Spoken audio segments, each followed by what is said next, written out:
Hello, everyone. This is FanSpeak, a weekly live show where the fans of comics and its community are our guests. Welcome to the show. And we got some interesting things to talk about here today. We got a lot of guests, as you can see. We got a full boat up here, and of course, we're going to get to our special guest, Mike Barron, very shortly. But first, we have to do all of our maintenance and upkeep for FanSpeak Facebook page that we do here on YouTube. So let's get right into that. First thing, over this next week, you're going to see some changes, everyone.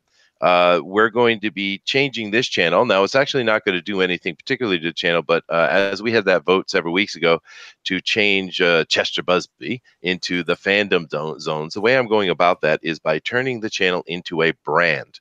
Now, what that does is it allows us to actually have other contributors put videos onto the channel and share. So what we're looking at doing is start talking to some of these smaller fan YouTube channels to come together and post their stuff together. Of course, it doesn't take away their channel, but it allows them to add stuff here. And it creates kind of like a network and also a place where you can see some of the smaller creators and be able to go over and interact with their channels as well. So we're going to be doing that in this week. So you're going to see this channel change from Chester Busby to the Fandom Zones. Now, everything should go very smoothly. I've been doing a lot of work behind the scenes to make sure it does that. But occasionally when these things do shift over, some subs do get dropped. So please make sure you come over and check out the channel and make sure that you're still sub when that shift happens this week. It should be fine, like I said, but just in case, please check it because we certainly want to keep you all on board and we don't want anyone to get dropped off there. But we'll make announcements when that happens directly. But it's a really exciting thing because not only are we doing that update for the channel itself, changing the name over to the one that everyone voted for, we're also going to be this week we're going to be switching over and start using Streamlabs for some of our streams this week, and we'll do some testing and stuff. But we're going to start using that, which is the good thing about Streamlabs is it lets us do a lot more. As you see in here, when we started up, I came out and I started chatting with you and just saying our normal introduction here for FanSpeak. But I'll actually be able to run videos and sound and clips and lower thirds and all those kind of cool things you see on channels. We're going to be able to start doing that here this week. So that's very exciting as well. Of course, our other news that we've been pushing all week, and we're going to be pushing all this month, is our art contest. Now we're doing an art contest, and the winner of this contest is going to get is going to be in a full page ad for FanSpeak in Alterna Comics. It's very, very exciting. So the winner of this contest is actually going to have their art in a comic book. And of course, the contest is this: we want a logo and a mascot for FanSpeak. So get out there, get your pens down, get stuff put together, and throw them over on the FanSpeak Facebook page. Janelle has a special post there that you can interact with. That link's just down below, by the way. You can find it there and go over and start doing that. I've been talking to a bunch of people, and there's some stuff coming, so it's going to be really cool. And we're going to have the vote on that on our special Halloween show. The Halloween show, we're going to be doing a couple things. We're going to be, of course, making a decision and voting for the FanSpeak logo and mascot for that contest. But we're also going to be doing the Comics Titans fundraiser. Now, we actually have the person who's running that on here with us. So how you doing today, Pope? You want to talk to us a little bit about the fundraiser you got going on? Yeah, I mean, I'm doing really great. We just got $50 donated Friday. We're so close to 300. Once we get to 300, we're gonna do physical copies. In total, we've sent out 10 books to people, and just yesterday, I got the Gary Shipman raffle prize, that's which nice. includes. Yeah, no, this is a beautiful, beautiful Iron Man. It includes Iron Man and Spider-Man. Oh, that is beautiful. Here, I love that Spider-Man of his. I know it's amazing. But yeah, we have more raffle prizes right now than we do donators. So it's set up to kind of help everybody involved, creators, consumers, and the people that donate. So tickets are 3 for 5, or 1 for 3 or 2 for 5. Definitely go check it out. We're all the money goes back into helping the community. It's just a great concept we have, and I'm really thankful that we've been able to help people. So that's really all I got to say right now. Okay, cool. No, and we might actually talk about that a little bit later in the show in a little bit more depth. But Yeah. it's a great idea. It's a raffle, which are always fun, and some cool prizes. So certainly go over to Comics Titans Fundraiser Facebook page, and our moderator over here, Beowulf, has got to take care of that and put a link up for us. Moving on with the rest of our news we have here going on at FanSpeak. Just keep in mind that we had the Drawn and Quartered.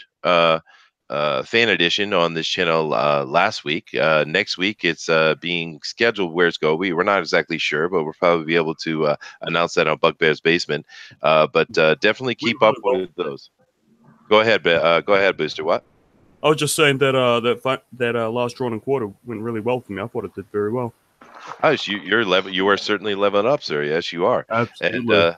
those shows are great. Of course, the Pro one, which Mike is doing, and of course the Fan Edition one that Pixel is running. Those are a lot of fun. So just keep up with those and enjoy those. Those are really cool. Also, just once again announce we are doing a podcast, particularly of our interviews with guests, and we're putting those up on Anchor. Now, the good thing about Anchor is it is connected to everything else. So if you were watching podcast on any other channel on iTunes or podcast or Stitcher or whatever it is, you can find it by either searching Chester Busby or FanSpeak, and you will find some of those on. You can listen to them in your car, or if when you're doing your workout or whatever it is you're doing. The podcast is a really handy thing, and that's was a great idea by Pixel, which Pixel, of course, has many great ideas. He's really a major asset for this community. Also, just to remind you that on Tuesday at 8 p.m. Eastern Standard Time is our Bugbear's Basement. And this week we have a new structure and some new ideas coming out. I think it's going to be a lot of fun. So please make sure to come over there and join us and enjoy that. Well, now that's enough for the news. Let's move on and let's see who we got down here with us. So let's start over here with our resident Kiwi and pie expert, Booster. Hello there. I am Booster. It's true. You are Booster. They keep inviting me. I just keep showing up. We're happy you do, man. We also have our intrepid reporter, Denelli. How you doing today, sir? Hey, gang. Aloha. Let's make this a good one. And we have another new fan guest with us, first time here. Say hello, Nerd Wonder. How you doing today? Okay. Nerd is having little mic issues earlier, so we'll come back. Yeah, sir. All right. So, of course, we also have the amazing Pope Fire, who we've already seen, but say hello to the folks. Hi, Pope. Hi. No more popes, please. There's too many popping up now. We are getting a lot of popes. I might have to. You trying to say no more popes has just made sure that there are going to be so many more popes. I hope you realize. Yes, that's true. You've guaranteed that, I'm sure. And of course, I might just have to make a Pope bugbear and just solve the situation. Then, of course, we also have everyone knows him, the DNC's admin on his Facebook channel. We have Mr. Doom. Hello, sir. Hello. Pleasure to be here. All right. And of course, we have the mighty wrench of Ethan Van Sciver, Mr. Thundaro. I'm going to need you to start calling me by my new name. It's now Pope Thunder. That is official. It has started. It has begun. It has begun. Hello, everybody. Oh, God. I hate all of you right now. We're going to see Ethan's stream and have everybody call themselves popes. Yeah, there you go. Also, of course, he's sitting up here with us to help us out. But down in the chat is our very own mighty wrench, Beowulf. And Beowulf will be interacting with you, putting up links and things like that. And he will take any of the questions you have that we may miss or not see. And he'll come back up here and tell us about them so we can make sure to keep you guys involved. And don't be afraid to ask questions, right? And the last thing we do, we want to mention is don't be afraid to come up here with us. We want new guests all the time, guys. So go to that FanSpeak Facebook page, go down there and say, put me on the show, and we will. All right. Now, of course, we want to introduce our other new guests we have today. We have Mr. Mike Barron. How you doing today, sir? Good. All right. Well, we're really happy to have you here. We're getting to chatting you real quick. But first, we want to hear from our chairman, Mr. DeWolf. How you doing today, sir? Doing good, doing good. Actually, I would prefer if you called me Grand Moff of Quasar. Very well. Can I be called co-founder? I apparently found out I was muted. You were. He's figured it out. So Pope did that. Thank you very much for being a gremlin here, Pope. Thank you very much. I didn't mute her. I just Well, laughed. okay. Booster blamed you, so we're gonna go with that. Listen and believe. Listen and believe. Me. I'm sorry. Go ahead, Nerd Wonder. Say hello to the folks. Oh, hi. There you go. Nothing big. You want me to tell them stuff? Okay, you want me to? No. We'll get to that later. We just wanted you to say hi. It's good enough. It's good enough. It's all right. All right. All right. Go ahead, DeWolf. Give us your address, sir. Yes. Well, for today, I thought a good topic for us would be engagement. Here we are once again doing FanSpeak, and this movement, as with any movement that we often call community, is very special to us. We've grown together, like we've said before, over several months' time, and it all came about because we wanted to do so. You hear it oftentimes where said about a hobby that you get out of it as much as you put in. This is exactly the case. I, for one, don't necessarily feel completely 100% today. I was talking about that. I'm not sure if it's allergies or a bug that got a hold of me, but I knew that I wanted to be here, not just for you guys, because we all help each other. We all come together. Everything that we give makes this bigger. And as this becomes bigger, I, of course, get something out of it as well. Denali was talking about just the other day about how he looks forward to the times when we get to share all of these things. And that's important. That engagement is also important, not just for us, the fans, and as we link together and have more fun, but also the creators. The creators, when they engage, they are building up not just that community and that family that we have seen, they also gain fans. They gain fans. They gain a nice, good paying public. And that's important. That's their livelihood. And so to continue that creators, artists, writers engage is the important part. We know that many of you are engaging on YouTube. We ask you to continue to engage us on Twitter and become more involved with us, because the more you are involved with us, the more we're involved with you, and the more we continue to grow, your fandom grows. Your lucrative lifestyle continues to grow as well. And that's what this is all about, is us having fun, you having the ability to continue what you're doing, because we want you to do it. So all of us continue to engage as much as you can. You'll get out of it as much as you put in, if not even more, as this continues to grow into a gigantic comics revival. And thank you. But that's just what I'm saying. What are the fans saying? Welcome to FanSpeak. Thank you very much, Mr. Chairman. All right. Now we're going to go ahead, guys, and we're going to jump right into talking to our special guest today. So, Mr. Mike Barron, you are up, sir. All right. How are you? All right. How are you feeling today? Good. Yeah, it's I'm over here on the other side of the world in Japan. I'm assuming Really? you're somewhere over. Oh, yes, sir. What time is it? It is 9:13 in the morning for me, and I've been up since 6. So. Oh, do you wake up that early? That's insane. Yes, I wake up that early every day. You know why, Booster? Because I'm professional. No, bloody hell. So, Mike, we're here to we're going to talk to you about your career and the books and things you do, and everyone here has a question ready for you. But before we get into asking you questions, you have a statement you want to make to everyone. You want to tell us whatever you want. Just go ahead and talk to us for a little bit before we jump into questions. Well, for those who don't know, I broke into comics with Nexus, which I created with the artist Steve Rude. And in fact, we're still working on it. That's been over 35 years. Dark Horse will publish a raft load of new Nexus material next year. I wrote Punisher for Marvel, Dead Man and the Flash for DC, Star Wars for Dark Horse. But in comics, I'm most known for my own creations, Nexus and Badger. About 10 years ago, I started writing novels. and that's where most of my energy goes these days. Although I'm working on a raft of new comic book projects, which I hope we'll get to. Well, yes, please tell us all the secrets and everything that your publisher would be very upset with you saying. Please.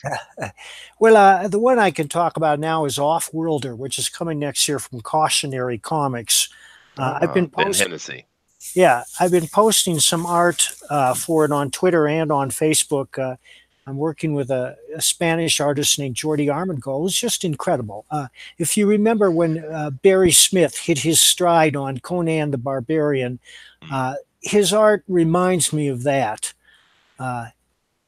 And we're also planning to launch a graphic novel version of my novel, Sons of Bitches, which is the fourth in the Josh Pratt series. Sons of Bitches is about a young woman who puts out a Muhammad comic and then has to hire Josh to protect her. It's only Liberty Island would publish that novel. Well, I do have some of those books that you just mentioning. I'll throw them up on the screen now. That's the one you just mentioned here in the middle. And that series is up to 4, I believe. Yes, and there will be 2 out shortly. I have animals all over me. Thank you, Nerd. That was very helpful, Nerd. Thank you. They're everywhere. They're staring at me. I don't know what they want. Okay. Yes, that is Nerd Wonder, and we will certainly be talking to her in more depth later, everyone. Animals. I think it wants to walk. We'll ask her all about the animals, All right. but Yes, but okay. So I see these 3 books that I have up on screen right now. These are the Bad Road Rising Biker by Mike Barron. You have the other 2 here, and there's another one here as well that's called Not Fade Away, and then there's this other one here, Banshees. What is that? Tell us a little bit about that book. Banshees is about a satanic rock band that comes back from the dead. It's a big, sprawling horror novel. And my most ambitious and longest book to date.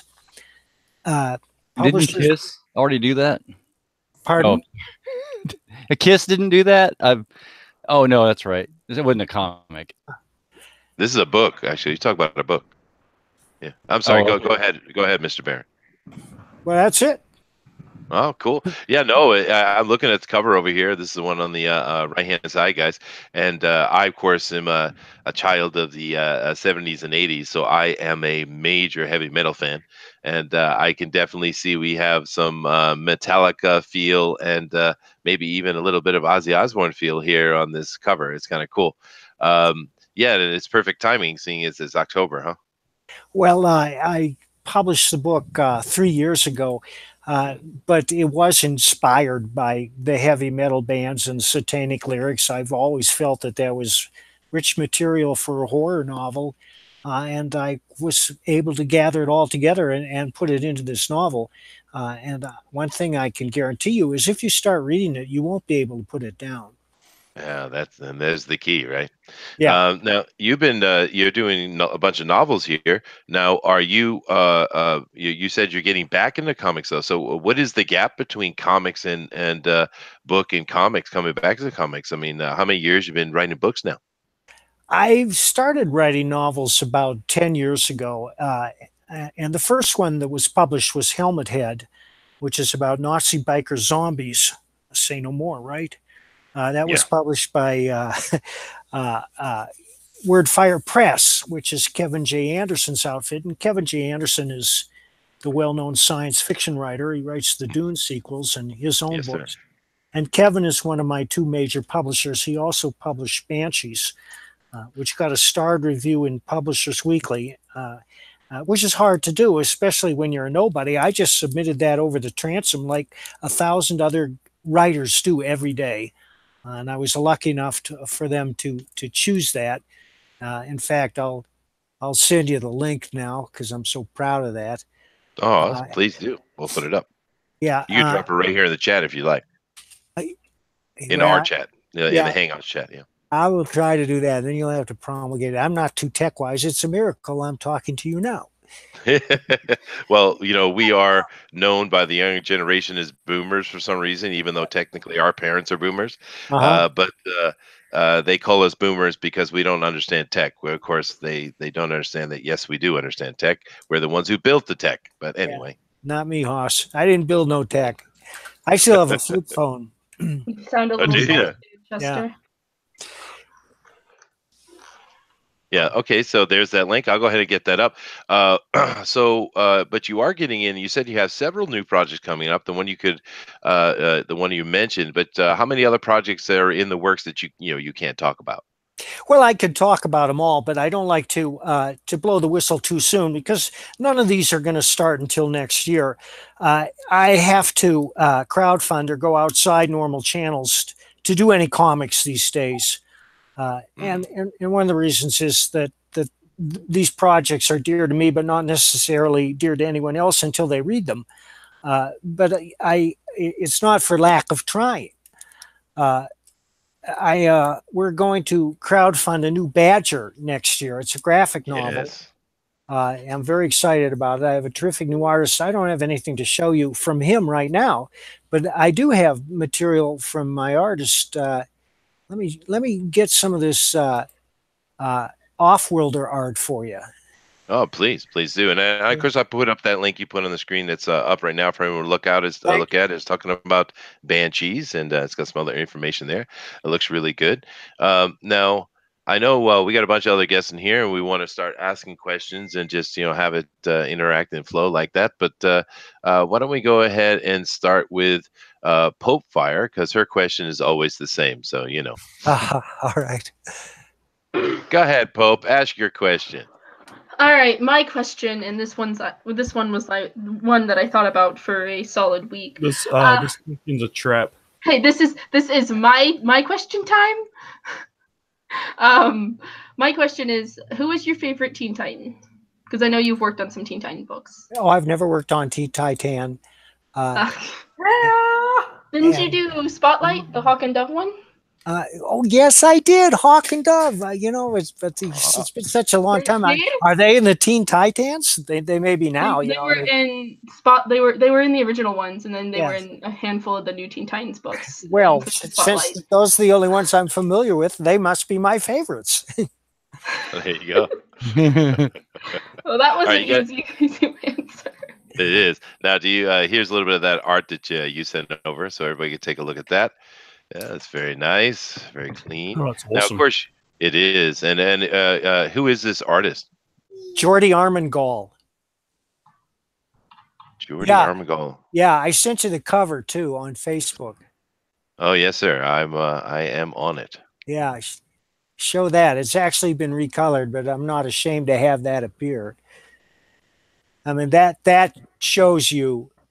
Yeah, there it is. That shows you what kind of artist he is. Yeah, it's beautiful. It is beautiful. Has anybody ever heard of this artist before? He is really good. No, and Marvel had a big presence there a couple weeks ago for a big comic convention in Spain, and Jordi submitted his portfolio for review, and they didn't choose him. Well, Marvel has some very unfortunately odd things going on with them right now, which kind of comes into what you mentioned.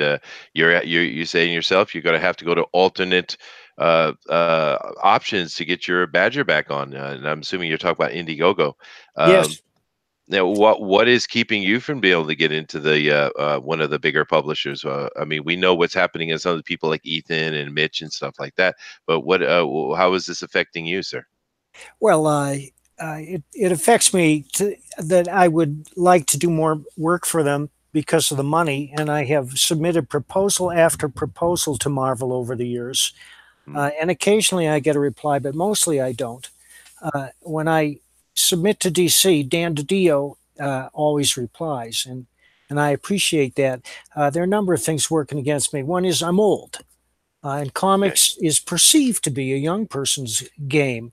But whenever I pick up a new comic and read it, I wonder where my money went. But I don't want to sound like a curmudgeon. But one of the things I'm happy with is my writing these days. Is I'm not the same writer that I was. And I think that my work speaks for itself. But aside from that, I'm not going to give up on comics. I love comics, and we're all confused and a little apprehensive about what the future of comics is because nobody knows. It's changing so rapidly, and there are so many problems facing comics today, not the least of which is the rise of video games. Because frankly, a $4 comic can't compete in bang for the buck to any good modern video game. I've seen them played and I've read the modern comics, and the video games are simply more engrossing and more entertaining. And the first rule of writers or any entertainer is to entertain. That's your number one job, is to entertain. Yes, and a lot of these comics that are coming out aren't entertaining. No, they are not. Absolutely not. And that's the big thing that's upset so many people. And of course, the problem is that they are blaming us for other things that we don't like, which is what has caused this rift. You do understand. You drop Badger and other things like that in this community on Indiegogo, you are going to get support. A lot of us would be really excited to see some more Badger. I certainly enjoyed that myself when I was younger. I love the Badger series. The new story is about he joins the Iditarod, which is the great Alaskan dog sled race from Fairbanks to Nome, and there's also a giant cockroach. Booster loves cockroaches. Oh, Booster, worst. They They're are so the worst. ugly, they just scatter everywhere. Ugh. So Booster, I'm sure you have a question ready for Mike here. Why don't you go ahead and ask it, man? Yeah, of course. So what made you want to join Comicsgate, and when was the first time you started realizing things in the industry were just going crazy? I have not joined Comicsgate. Oh, my apologies. Well, that's all right. No, Made don't you worry about it. Comicsgate. Let me explain. Guys, I have to go. The dog is staring at me, and she demands blood. And also, give her some blood. Okay, stay off Okay, the drugs, kids. Yes. I didn't know she was going to do this. So, right, let's go back to Comicsgate. That's a term that was invented by leftists and forced upon everyone with whom they don't agree, which is most people. It's not a term I embrace. I'm conservative. I've never made any bones about it. And if I've ended up in a camp with Ethan Van Sciver and Chuck Dixon, it's through no conscious choice of my own, although I welcome them. They're good people. And we should not be subject to scurrilous rumors or accusations that are not backed up by anything other than the perception of this online mob that we're conservative. Yes. Of course. Yes. Well, And we here at FanSpeak, go ahead. You're probably going to say what I was going to say anyway, DeWolf. Go ahead. DeWolf? That this was I can't add too much more. I can't. Well said. Yeah. Go ahead. No, we Chester. definitely agree about this. Yes, we do. We don't like Comicsgate, the name Comicsgate either. I've just kind of embraced it myself, but you know. Yeah. No, it's not what we are. We're simple. Well, the way I look at it is we are comic book fans.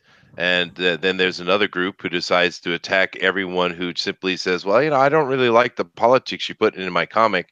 I don't like the way you've changed my character. Why don't you make something new? And then as soon as you just make this simple critique, they are coming down and calling you every nasty, incredibly just vicious thing they can think of, just simply because you had an opinion. So the way I look at it is, those crazy people who unfortunately have their claws dug in deep to the industry, and then the rest of us who are just comic book fans. That's the way I look at it. Right.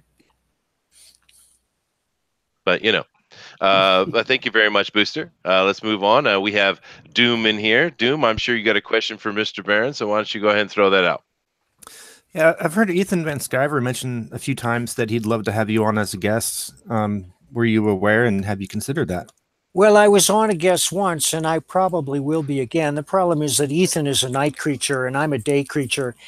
In my ute, I never went to bed before 2 o'clock in the morning, but now I go to bed like 9 o'clock at night, and that's often the time that Ethan is on. So I'm talking to him now about doing his show a little earlier in the evening. It's much easier to do shows with West Coast people like Mike S. Miller because they're an hour behind me. Yeah, Right. that's true. And of course, And in Ethan does fact, have let a me sporting let me show. just throw this out there. I'm doing a show with James D. Hudnall tomorrow night, and it'll be on at 4 o'clock Mountain Time, which is 5 o'clock Central, 6 o'clock Eastern Time. God knows what it is in Japan. Yeah, well, I just go by Eastern and then back myself up a day or so. So this is. Could you say the name of that person you're going to be interviewing with again, please? James Hudnall. James Hudnall. That's a YouTube channel, sir. Yeah, Hudnall. James is again a prominent. Well, he's a comic skater because he's on the list. You know, the communists are always making lists of their enemies. They are. Yes. Are you People on that round list? up. Yeah, I'm on the list too. Yeah. Oh, Yeah. wonderful. Yeah, we were looking at that the other day. Beowulf, could you please do us a favor and find that YouTube and put that link up in the chat? Yeah, no, and since I just asked Beowulf to do something, I'll go ahead and ask his question, which he's typed up here. And he says, the fans being introduced to you today, so the new fans that are being introduced to you today, what one book or comic do you recommend that they read first to understand you or be introduced to your work? Oh, probably Nexus, the origin. All right. And can you tell us a little bit about the Nexus for those who don't know what it is?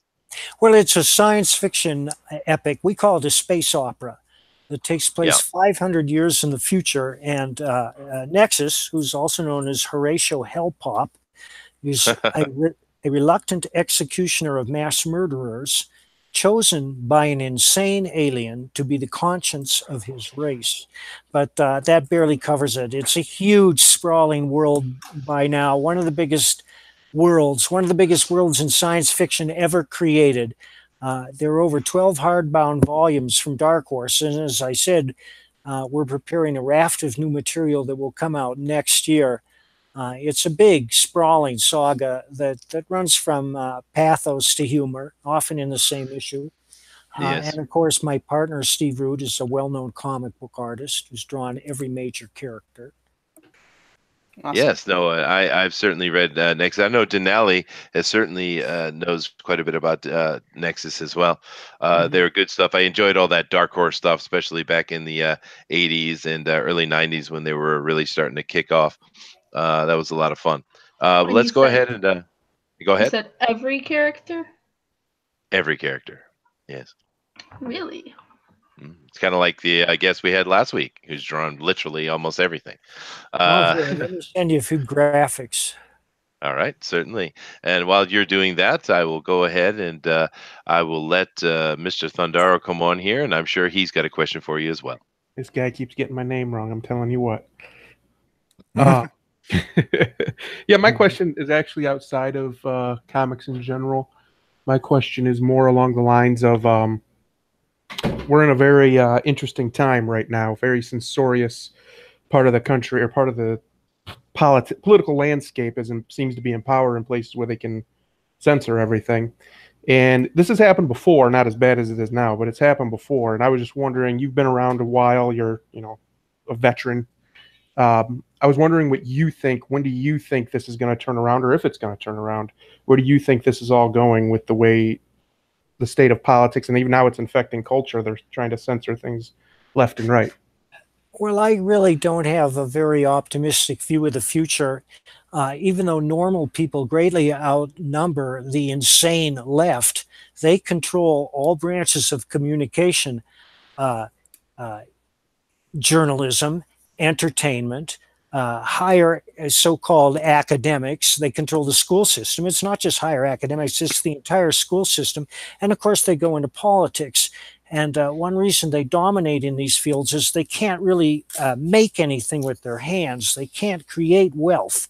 But they're good with words. They're very glib. In fact, their most outstanding characteristic is propaganda.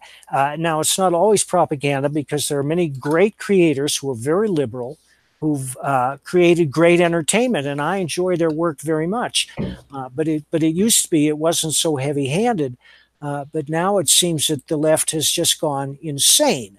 If they can't be in power, they're going to burn it all down, and I'm afraid that they won't. They don't respect the law. Their motto is "by any means necessary," and I do believe we're headed for a civil war. Yeah. Wow. I Yeah. would have to agree, unfortunately.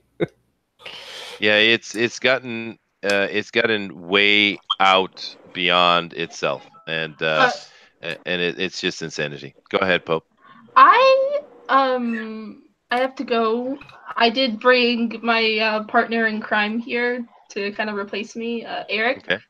So I will. I'm sorry, guys. I have to pick up my little brother from his football game, but I will talk to all you No guys I problem. later. thought I was the partner in crime.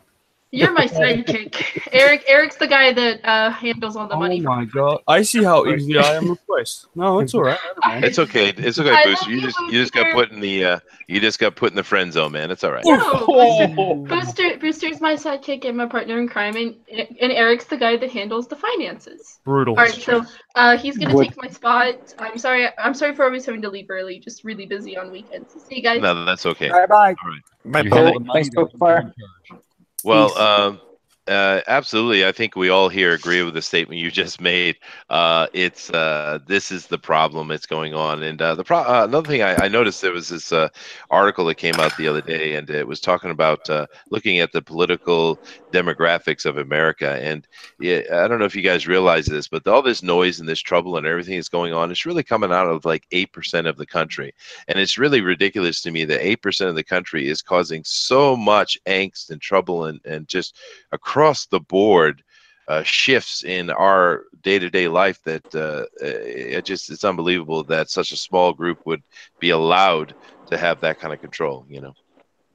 Well, I don't know how small they are because they've been controlling education for 30 years, and unfortunately, they've created a whole segment of the population, and some people say it's up to 40% of Americans favor socialism. Oh, really? That's not good at all. Yeah, I think I was talking about the extremists, the ones we would call progressives or SJW types. Is that 8% number? But yeah, no, it's not a good thing. It's not happy what's happening. Now, we did just have someone jump on here with us, and it is Eric Nieneltowski. He is a absolutely fantastic artist. He is the protege of Mike S. Miller. Have you ever seen Eric's work, Mr. Bear? Eric, are you drawing right now? Yes, he is, and I'll put him up on the screen. Yeah, I'm looking. I am, yes. Yeah. I'm doing some grunge. I see it. That's not Booster Gold. That's not Booster Gold, no. Yeah, but Eric is an incredible artist. He's on the weekly, almost every week. They're on the Drone Recorder on Mike's channel. We get to see his art come to life consistently, and he is a really good artist. And we're sitting here talking with Mr. Mike Barron, Eric, and we're all asking him questions and getting his insight and stuff like that. Would you like to ask him a question? Let me think about it. But all right. I'll come back. yeah. I'll come back to you then. No problem. All right, great. All right. Well, then let me drop over here to Denali. Now, Denali, I know you have a question for Mr. Barron, so go ahead and ask him. Okay. So with Badger, I know that he dealt with mental health issues and dealing with Asperger's. Did you have any life experience with that, or how did you come up with that? Because I know a lot of people who dealt with those issues, really connected with the Badger with those things. Badger suffers from multiple personality disorder, which is an extreme dissociative state that in most cases is caused by severe childhood abuse. When I was creating Badger, I was reading The Minds of Billy Milligan by Daniel Keyes, which was an in-depth study of a multiple personality, and I fell in love with the idea, and that's why Badger is a multiple personality. Okay. Awesome. Yeah. So You've developed that with Badger quite a bit. Are you going to be, of course, continuing that in the new stuff that's coming out? Well, the graphic novel I just completed does not deal with multiple personality issues, but the series we put out 2 years ago from First, The Battle of the Five Wizards, does. And if you've seen that, you'll know what I mean. I saw the cover for it. Yeah. Especially in the second issue. All right. Before I come over to DeWolf and let him ask his question, I'm going to come back over here to the chat and see if they have some things to say and see what's going on here. Now, we have so many popes. It's too many popes. Guys. There's too many popes. There's no okay. You're just saying words now. Just saying words now. All right. But anyway, there is Pope Jiminy. Oh, goodness gracious. Chester, we have a question from William Reed. Please go ahead. Yeah.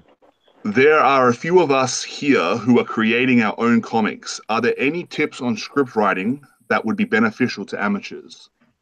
The first rule is to entertain, so make sure your story is entertaining. And the second rule is to show, don't tell. And now that sounds simple, but it's not so simple in execution for some reason. And you know what I mean if you've ever seen a comic where an apple is falling on Sir Isaac Newton's head, and the caption says, an apple falls on Sir Isaac Newton's head, and Sir Isaac Newton says, an apple is falling on my head. So you can see that. So you don't need to state that in the picture. On the other hand, if you try to write a wordless comic, it's like a 30-second read. You don't want that. So you want to create scenes that are compelling. My whole thing in writing fiction is to grab the reader by the throat so that he becomes so involved in the story that he forgets his surroundings. Well, how do you do that? There are so many elements that go into that. One is you create a fascinating protagonist that the readers care about. If they don't care about the protagonist, they're not going to follow the story for long. Well, how do you make him fascinating? He can say witty things. He can help widows and puppies. That's one way to make him fascinating. But the third rule is to be original. Let's see. Number one was entertain. Number two, show, don't tell. Number three, be original. When I say be original, that means give him a personality that's unique. And one trick I do is I always have my ears tuned to unusual use of the language. And when I hear a phrase that I've never heard before, and I know what it means, especially if it's in a private context and just something that somebody says, I will write that down and I will save it. And when the appropriate moment comes up, I'll use it. And that's how you get to use fresh language. It's okay to use words that you make up as long as you know what they mean. All those little verbal tics that we carry with us, they can be the stuff of your comic. And also remember that a story depends on dynamics, and that's every trick you can pull to keep the reader on the edge of his seat so that he wants to know what happens next. And that, of course, is the essential question in all fiction. What happens next? And you want your reader baited for that, and that depends on suspense. And by dynamics, I mean the hero was up, the hero was down, but the hero was never complacent. Because if he's complacent and everything is all right in his world, there's not much to get him to get up off the sofa and go out and be a hero. Yeah, awesome. That's great. I just wrote most of that down. I'm coming back to that. That was really invaluable. That is very cool. And speaking about dynamics, Mike, then would you say the current comics that are being issued don't have that dynamics that you're talking about, and that's why it feels hollow? And part of the issues that's not as good as the writing that have come before? Well, as I say, I read very few modern comics, but I did buy Captain America #2 by Ta-Nehisi Coates because I was curious. And it was as flabby a piece of limp paper as you would ever want in your life. There was no story. There was no characterization. Wow. There were no dynamics. The guy has no idea how to tell a story. And that to me is sad because he was not chosen for his storytelling ability. And I suspect that applies to a lot of writers that Marvel is using. Oh yeah, Yes, yeah. a lot of Ta-Nehisi writers. Coates. A Yeah, lot of writers all over entertainment. Period. You go to it's amazing to me. You see things like movies. The production values are off the chart. They're unbelievable, but the scripts are horrible. It's unbelievable. Yeah, Yeah, the best special effect for anything, comic or movies, good script. I will say that I've been enjoying Snagglepuss, Exit Stage Left, Yeah. which is about a gay playwright in the 50s. Now, it's not my politics, but the writer is really good. He's very entertaining, and he references the times beautifully, and the art is very good too. Yeah, no, I've seen. I love those things they're doing over there with the various Hanna-Barbera stuff, bringing it in. The Elmer Fudd one was amazing. Yeah, I haven't if you seen haven't, that. yeah, you should check that out. That was really good. I love what they're doing over with those things. That's really cool. All right, let me go back to the chat here and get a couple of these questions they have in. Pope Jimmy, which went to Jiminy Cricket has changed himself. Now he's a pope. Wonderful. Hit that like button. Let's crush those stupid dislikes. I don't know if you guys noticed, but we do have a lot of dislikes. Every now and then those SJWs like to come over here and just give us a hard time for no reason. I mean, we're a little channel, but they focus on us. You know, they're very small-minded and simple. But oh well. But certainly hit that like button and don't forget to subscribe and help us grow. We're growing every day, and it's really cool to see this community come up. We also have one here from Dave, and Dave says Mike did Punisher War Journal number 30 in Ghost Rider. Love that book. Oh, thank you. Yes. All right. I have a question here for Eric, actually, which I'll come back to that a little bit later. And no, I'm not going to ask. I'm not going to ask. Okay, I will ask it. Primarch Sanguinius wants to know, Mike, and I doubt you'll answer this, but he seems to think that Alan Moore is extremely overrated. What do you think? Well, Alan Moore was an innovative writer, and a lot of his stuff is brilliant. A lot of his stuff is not so good, and I know that because I'm a big Alan Moore fan, and I've read a lot of his material. And a couple of years ago, I bought a new edition of League of Extraordinary Gentlemen, and it wasn't so good. But on the other hand, he wrote The Watchmen and Killing Joke. So when he's hot, he's hot. I don't know of anything he's written recently that I've read, but I would be intrigued. You know, he's a guy that interests me, and I would check out a new Alan Moore book. All right. Well, the rest stuff in here is just the Pope conversations that are always going on, and we'll go ahead and we'll move to your question, DeWolf. I know you've been waiting, and I'm sure you got a good one. Go ahead, man. Oh, I don't mind waiting on someone who is able to give such a great interview. To the other writers and artists that are out there, I just got to say, the bar is set high with Mr. Barron. What I'd like to know is, first off, Pope Thunder actually stole a little bit of my question, and so I thought that was great subject matter. It actually lets me move on to this other topic, and that is concerning your line of work, and that is you've created a lot, and you've written in new characters, right? And so there's a lot of your work also, and I noticed on a list of your work included the Atari Force, which going back to last Tuesday was an amazing concept. But a lot of DC, you know, and a lot of other things that are established characters. So what is the difference between, or do you have to do a lot of research, or do you personally do research on some of these other characters that are established? And is it easier to just go ahead, and obviously it is easier, to create fresh? And what's the difference there? Well, I think if you're hired to write an established character, it's incumbent upon you to know that character's history and to respect it. But, you know, when I was asked to take over the Flash, they told me, well, it's not Barry Allen anymore, it's Wally Wood, and you can do whatever you want. So I took him off in a new direction, but it fit into the DC universe. And if I were to work on a modern character today from one of the major companies, I would read those books.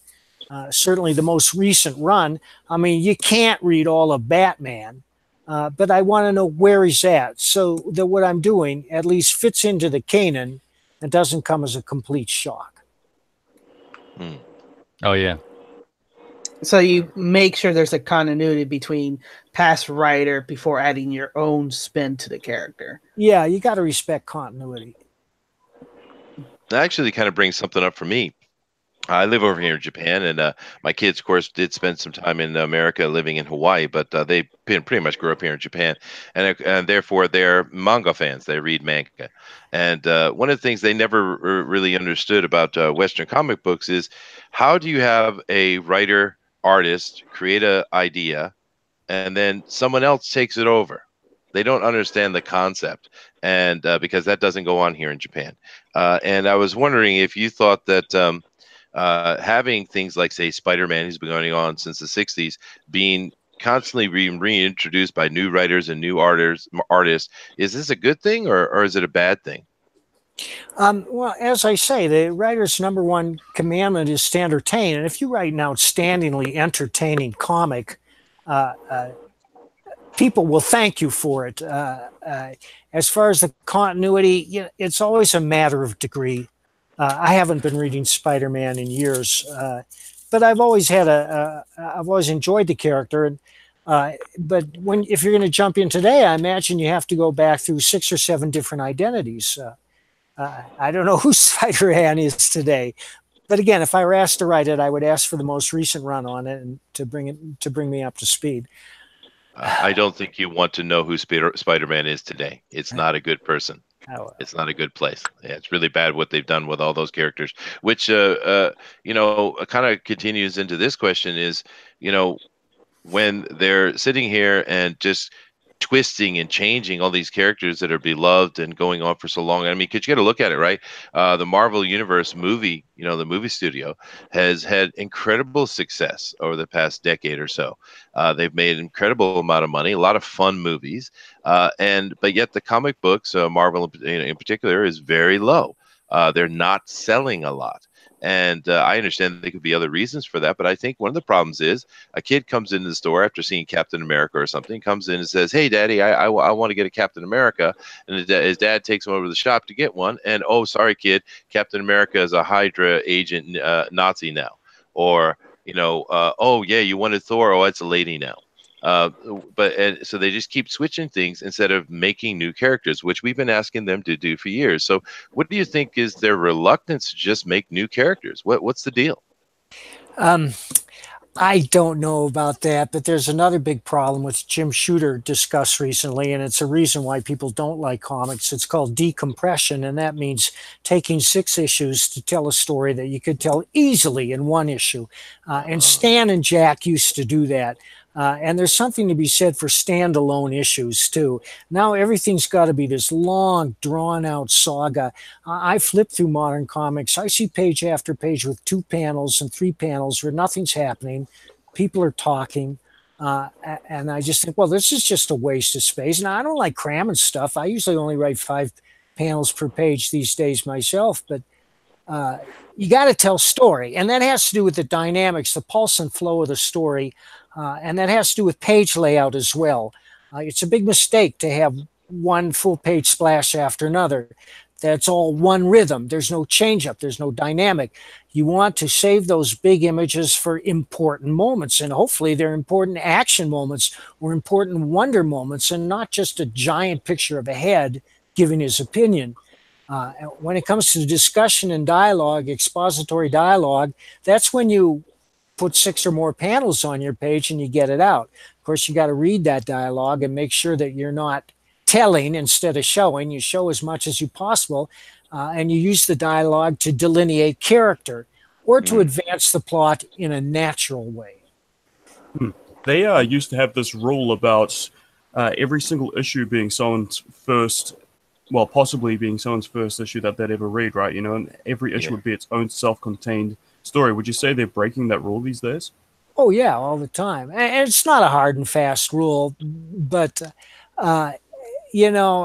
it's smart to remember every 4 or 5 issues, every 4 or 5 months, you're bringing in new characters, and you can certainly bring them up to speed. with a little note.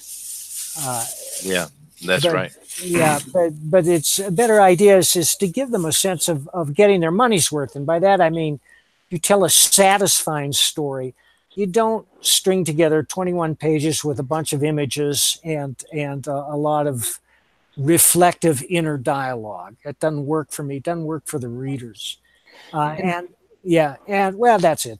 Yeah, and do you feel like that it's a cause for the 90 bubble to burst? You know, when comics were selling like 7 million issue, and now the most successful comics are just barely making 100,000 issue at $6.99 to kind of break even.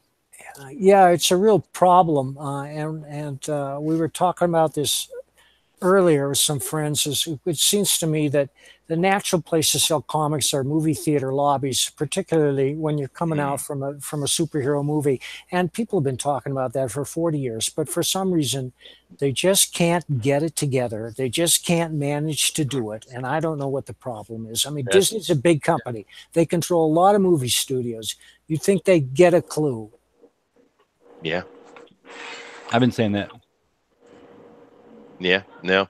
And that's what's really cool about what Peter Simeti is doing over at Alterna. He's actually going in and he's trying to get comics back into the pharmacies and the Walmarts and all these various stores and places that they used to be that they, for some unknown reason, they pulled them out of. Peter's trying to get those back in there, and it looks like he's being successful. So at least someone in the industry is trying to do something. Well, DC's placing comics in Walmart now. That's new. Yeah, I actually picked up Swamp Thing by Greg Capullo just to check it out. 100 pages worth of, and I'll make a review out of it. But yeah, I saw that, and it's like I think they're listening. It's hard to turn ideas and concepts of what used to be, because I feel like they're still stuck in the past where, we're making all our money in the comic book shops, when reality, you're cutting yourself at the knees. Yeah. Yep. No, let's come back over here to chat and see if they have some things to add to this conversation. We have Deus Ex, and he says that manga has so many genres to appeal to a wider audience. Marvel thought if they did manga ideas but forced them on old characters, they'd be successful like manga. But that's not how it works. And that's true. Manga is immensely popular. I don't think you guys really understand how popular manga is here in Asia. It makes the comic book industry in the West pale in comparison. It's just they sell millions and millions over here, and that you can find a manga for anything you can imagine. You want to have a manga talking about a dentist and how he runs his office? There's one for that. Yeah. Tennis clubs and superheroes and anything you can imagine. Manga covers, and they are very successful with it. And so they got something going on. Maybe some of these Western publishers who've obviously lost their way could maybe take a look over. We'll see what the Asians are doing with their manga and get a clue. Pope Jimmy, which Jiminy Cricket says, it's a double-edged sword. You'll get great creators bringing new ideas into established characters and terrible ideas slapped onto beloved characters. Yes, that's true. Absolutely. All right, now Eric, we gave you we gave you some time. I'm assuming you've formulated your question, sir. Yes. Has there been a book that you haven't been able to work on that you would have always liked to do? And if so, could you share a little bit of a maybe story that you cooked up about that book? Master of Kung Fu. I have written a number of scenarios and sent them into Marvel over the years. I'd have to look at them now.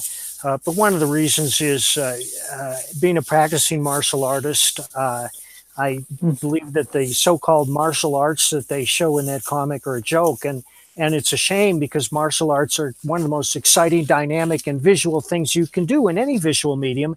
And anybody who's seen like a Donnie Yen movie or a Bruce Lee movie knows what I'm talking about.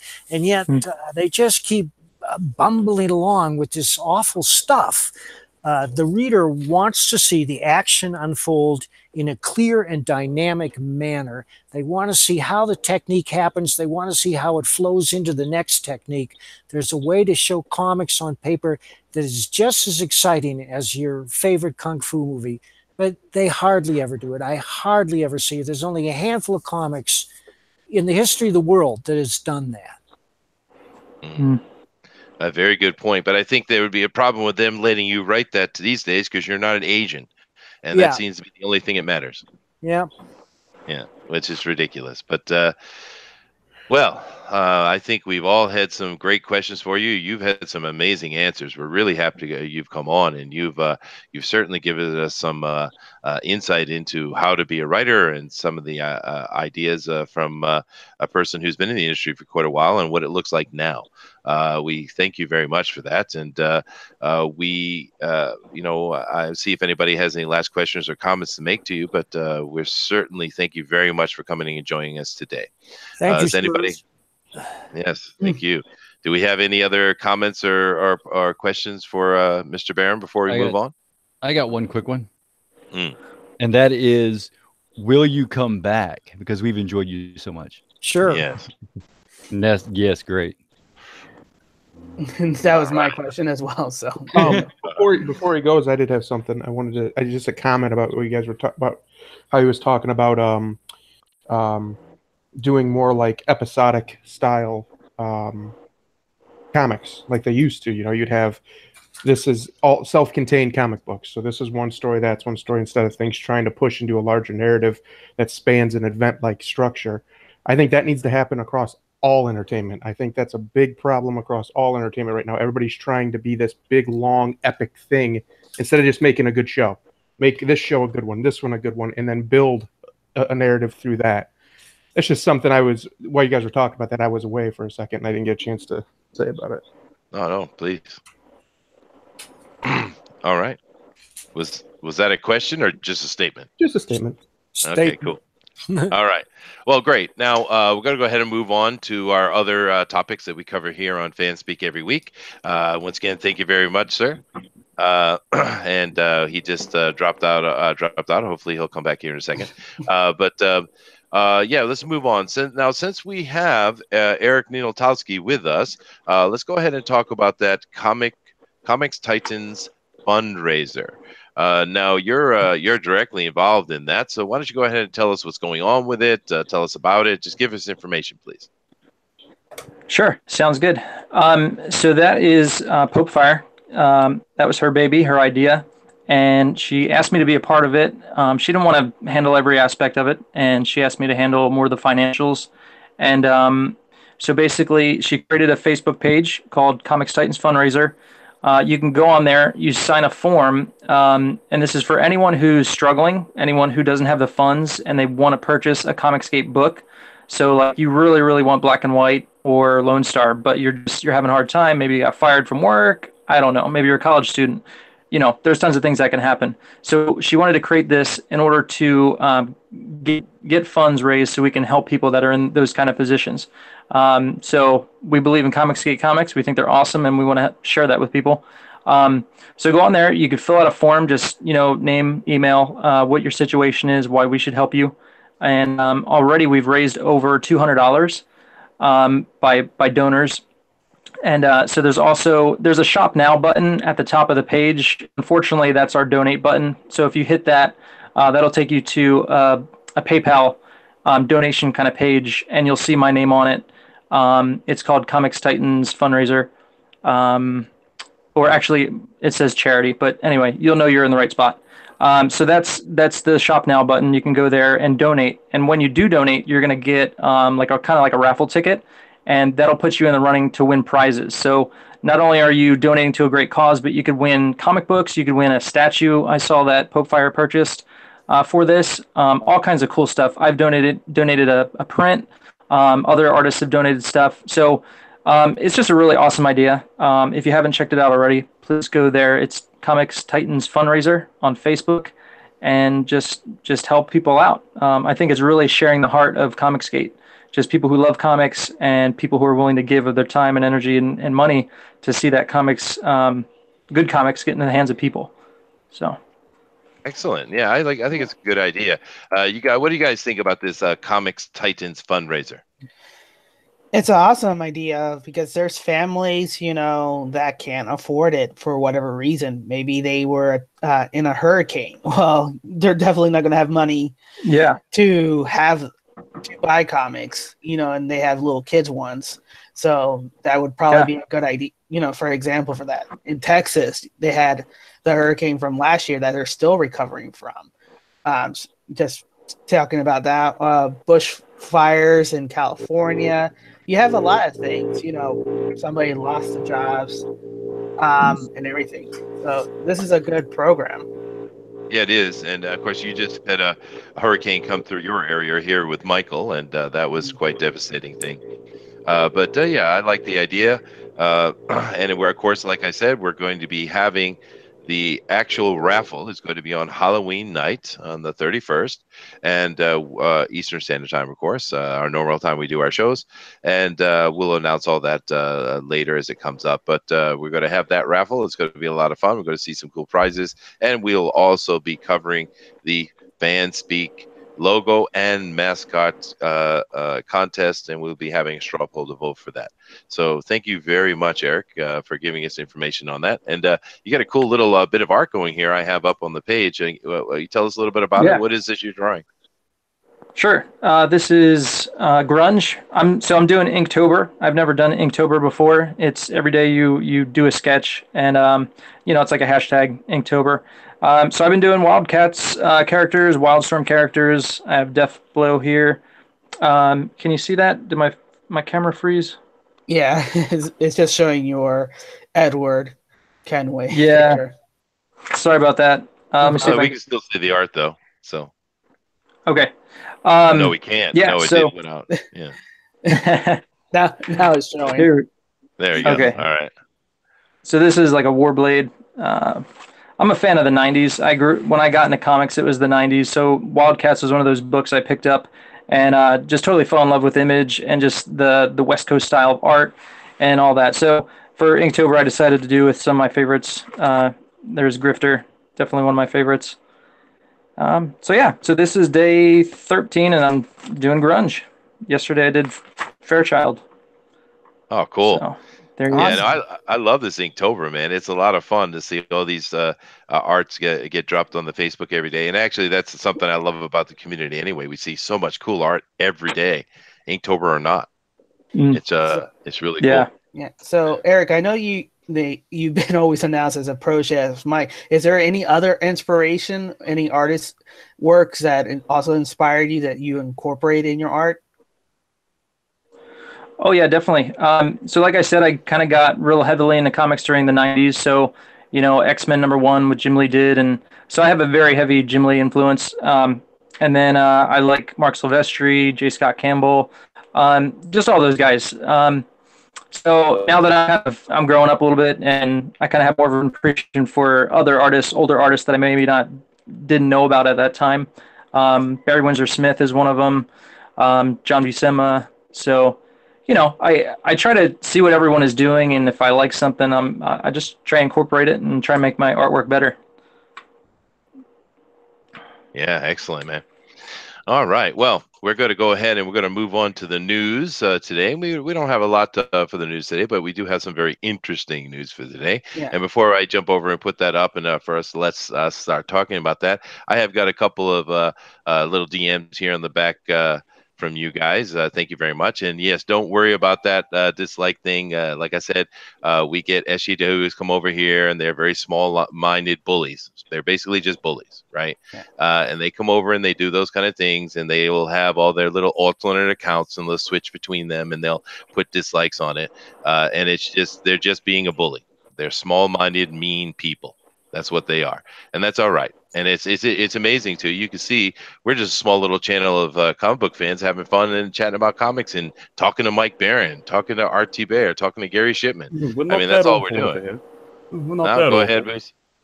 Huh? I'm just saying we're not that bloody awful. No, we're not at all. But they're just they had nothing better to do with their time, because all they do every day is live in this manic reality. But so don't worry about it, guys. It's not that big a deal. The best we're part, just having fun. The best part, of course, is that it actually doesn't hurt anything. It helps. So It thanks, does. guys. It's true. Thanks, guys. But yeah, don't worry about that. You guys, some of you sent me a DM concerned about that. Don't worry about it. It's not a big deal at all. We're just having fun and we're enjoying ourselves, and we're going to continue. And we're going to do that by talking about some very interesting and funny news this week. Now, of course, you all know about the news of a certain person called Chuck Wendig getting fired from Marvel for doing Star Wars. Everybody and their brother has talked about this, of course, and we're going to talk about it as well. Now, we're not going to talk about the actual firing and all the tweets he sent. And if you've seen any video on that, guys, you know that this Chuck Wendig guy, he just has the most vulgar, vile mouth you can imagine. And he says the most disgusting things about people he's never met or even talked to. It's just outrageous how vile this guy is. And the only thing I'll say about that news is that it amazes me that we finally saw the line from Marvel. And that's their line. You have to say the most vile things possible. That's their line. And I would say to Marvel, if anyone over there would ever hear anything from me, stop that. Your line needs to back way up, because that's way beyond where it should be. This guy is ridiculous, but you have a lot of other creators who work for you who say vile, nasty things every day as well. They attack your fans. And I'm a business owner myself. And if one of my employees went out and started saying nasty things to my customers, saying, oh, don't buy this stuff, or I don't care about your opinion, or you're this or that, or those other horrible things they do, and threatening to hit people in the teeth and all that kind of stuff, I would fire that person on the spot. Because you know what that person just did? They betrayed me. They betrayed me, my trust. They betrayed me giving them money to help support and live their life. They betrayed me. And Marvel, your creators are betraying you on a daily basis. And the fact that it took you so long to fire this Chuck Wendig with all the unbelievably nasty things he's been saying for so long, it's embarrassing. You're embarrassing yourself. Do better, Marvel. I mean, in all honesty. I was going to say I've got a little something to say about this little issue. Yeah, no, go right ahead. I'm just I put up this continuation of the Chuck Wendig thing, but you go ahead and interject all you like, Booster. Of course. I've seen some people suggest that any form of celebration of this event is somehow making us as bad as the SJWs, going after people's jobs. Yeah. Mm-hmm. But we have to understand that we really are in a culture war, and these people do seek high positions of power and try to make themselves unfireable, and we've seen them time and time again on Twitter testing the waters of how unfireable they can be, because they're just nuts on Twitter. They can say whatever they like, and Marvel won't do a bloody thing about it. And It's good for us to see that Marvel does have a line of some sort. They will finally fire a guy. And to me, this is a celebration of Marvel finally sticking up for their principles, for the sanity of their own brand. Yeah. Well, I think it's too soon. We still have to be cautious moving forward and not get complacent, because we are actually affecting them, by, voicing in civil discord, even though they yell at us. That we have to overturn this perception of what they have called us. We're kind of trying to outgrow what they've been labeling us by just being, the virtue of just being civil to, say, if you don't disrespect me as a customer, that means you don't want me as a customer. That means I'll take my business elsewhere, or I'll start my own business and produce the products and entertainment that I want. Like Mike Barron said, he's working with the Off-Worlders with Ben Hennessy in Cautionary Comics. So I will support that, because Mike Barron was polite to us, answer our question, took time to speak with us and communicate with us. And that's something that we're asking. And the only thing we're getting from the professionals who are supposedly caretakers and stewards of these properties are making fun of us, making light of us, and saying that we don't matter. And if that's the case, then what worth are those products? Nothing, except the worth that we put into it. Yeah, no, absolutely. And Pope Jiminy over here, I'm not going to get used to that Jiminy Cricket, by the way. I'm not. All right. Embrace He's the Pope.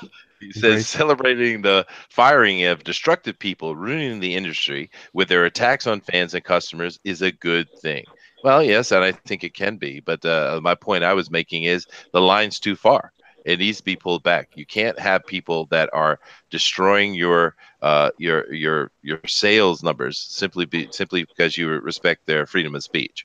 It's a bit nonsense. But Doom, I haven't heard from you in a while, man. So why don't you go ahead and give us your opinion on this whole Chuck Wendig thing, man? Well, I've read his Aftermath trilogy. I wasn't too impressed with it. I didn't really have a problem with the guy until I saw what he was saying on Twitter. And like most people, I don't really call for the axing of people's careers, but in this case, I'm totally okay with him not writing for Marvel or Star Wars anymore. Cool. Yeah, I think we all agree.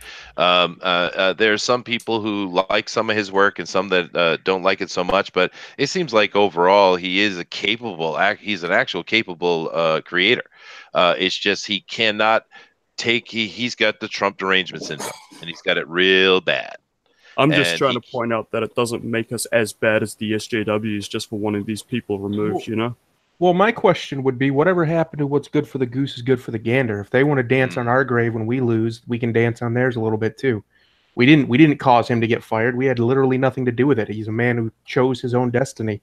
So we're gonna laugh at him for it because it's hilarious. No, it's fine, but I'm just saying, don't be complacent because of this.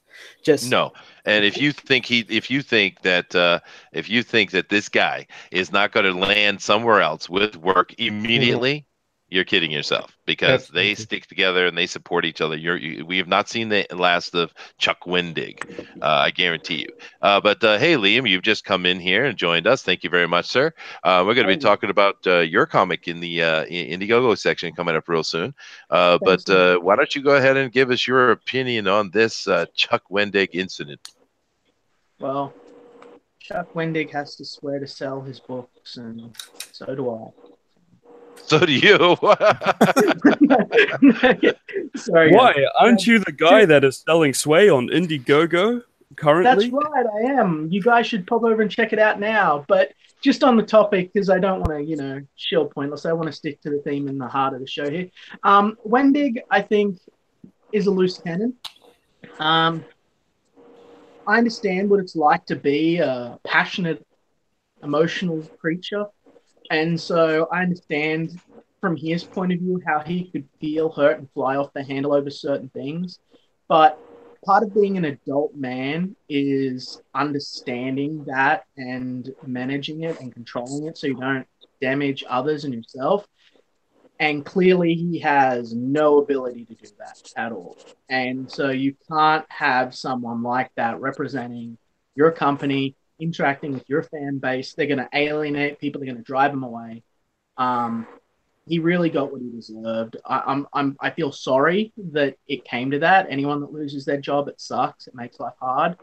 But like you said, Chester, he's going to land on his feet. He'll get through just fine. Oh yeah, he will. He will. But he that doesn't make him any less of a douchebag. He's got to learn better management skills. Yes, and once again, you really enjoy that swear jar every time you come on, Liam. You do realize that Pixel has his own little special indie crown just for you, right? Okay, I'll keep it in mind. I'm sorry, I did forget again. No, that's all right. That's all right. But yeah, no, I agree. We all agree. And the thing that's interesting with it is, one of the things he said in his tweets was that Comicsgate wins. And the thing that came to my mind is, you do realize that you are Comicsgate, Chuck Wendig. All these guys who keep doing these attacking, you are actually the Comicsgate. We're not. That's you, right? Yeah, exactly. These people are trying to keep the boot on the throat of the little creators to maintain the illusion of power that they've created for themselves in their own fragile minds, instead of just humbling themselves and realizing that they're making glorified children's books. He's just got to check himself and get back into what his job is, instead of trying to lord over other people. Well, that's what they do. But hey, DeWolf, you got any comments on the Chuck Wendig incident before we move on to the continuation of the Chuck Wendig incident? Nice. No, you guys really have covered it from top to bottom. That's just very good points on the fact that he's done this himself. I always like to say that I don't want ill will towards anyone, even though they're giving us so much ill will. But yeah, it's fine to go ahead and take a moment and at least enjoy the fact that when someone who is being so mean and debasing to everybody else, that if finally, and I say finally, if finally something happens to where it gets taken note of, then it's just the beginning, and like I said, things are going to be changing in the future. This is just one small step, and in the future we're going to have a more vibrant comics industry, I believe, and it may not be the one that is currently happening. It's going to be a new one. Yeah, and I think we should talk about that a little bit, in particular what EVS said the other day, just a minute, just as soon as we finish this topic. So I'm going to go ahead and put this up on the screen for you guys, and I'm going to white box it. And Denali is going to introduce what this particular article is here from Bounding into Comics. Denali, why don't you go ahead and tell them what's going on here? So this gentleman, for those who are on the Star Wars fan side of things, is Jason Ward, who is making Star Wars website. If you know about him, he's the one who's all pro Lucasfilm, that if you say anything bad about it, then you are vile, disgusting, whatever those words. And he was going after Jeremy of Geeks and Gamer for calling for a boycott, that Jeremy later just posted and said, I never called for a boycott, and here's my video to prove it. And he made a montage of every video he did at that time of him saying, I personally am not going to see it. I'm not calling for a boycott. You make your own decision. And it's kind of funny because Jason is now actually calling for a boycott of Star Wars for the Chuck Wendig firing. Irony. Yeah. Okay. I think one of the funny tweets that I saw was that boycott is not going to do anything because they don't buy anything in the first place. Yeah, no, well, and like I said, and it's kind of too bad for them. I mean, you see how desperate they were, because he's like Wendig was on the middle of a 5-part miniseries for Star Wars comics, and he was on issue 2, and they pulled him. This is a problem for them. This was not something they did lightly, because that's going to back them up and cause them trouble. And to be honest with you, for many years now, the Star Wars comics are the ones that's been keeping Marvel up. Those are popular. People buy those. At least they have. So it's a major issue, and those guys really over at Marvel, when they made the decision, they must have really just couldn't they couldn't stand for it. So they put themselves in a tough position by kicking him off right now the way they did it. Do we know when they're going to be launching this? Do we know when they're going to be launching this boycott? Because it occurred to me that he was right. Like, they don't buy anything. So if they boycott things, we could, in theory, measure the sales of the difference between the active boycott and the standard sales rates, and show just what a tiny portion of the consumer base they are, and shove that in their face anytime they start swinging their weight around. Well, I invite you to go ahead and put those analytics for us together for us. That would be interesting. That'd be kind of like a shadow move the needle in a way.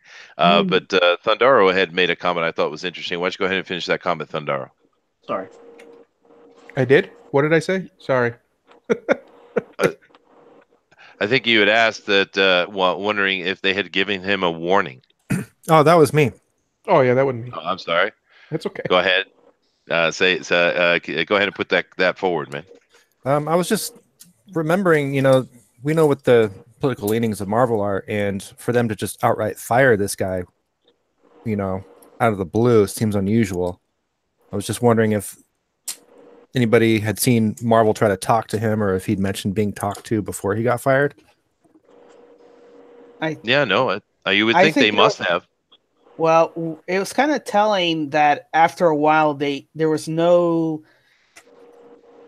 Twitter output from Chuck Wendig like about a few months ago. Like there was radio silent around the time that they were starting production of episode 9.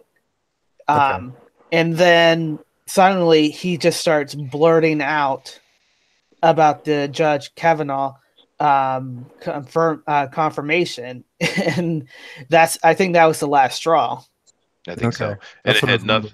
Yeah, and it had nothing to do with comics whatsoever. It's just that Trump derangement syndrome going on. That whole Kavanaugh thing was disgusting. It's embarrassing to the country how absolutely insane the people went over that. But if you look at this little tweet right here, it maybe gives us some insight.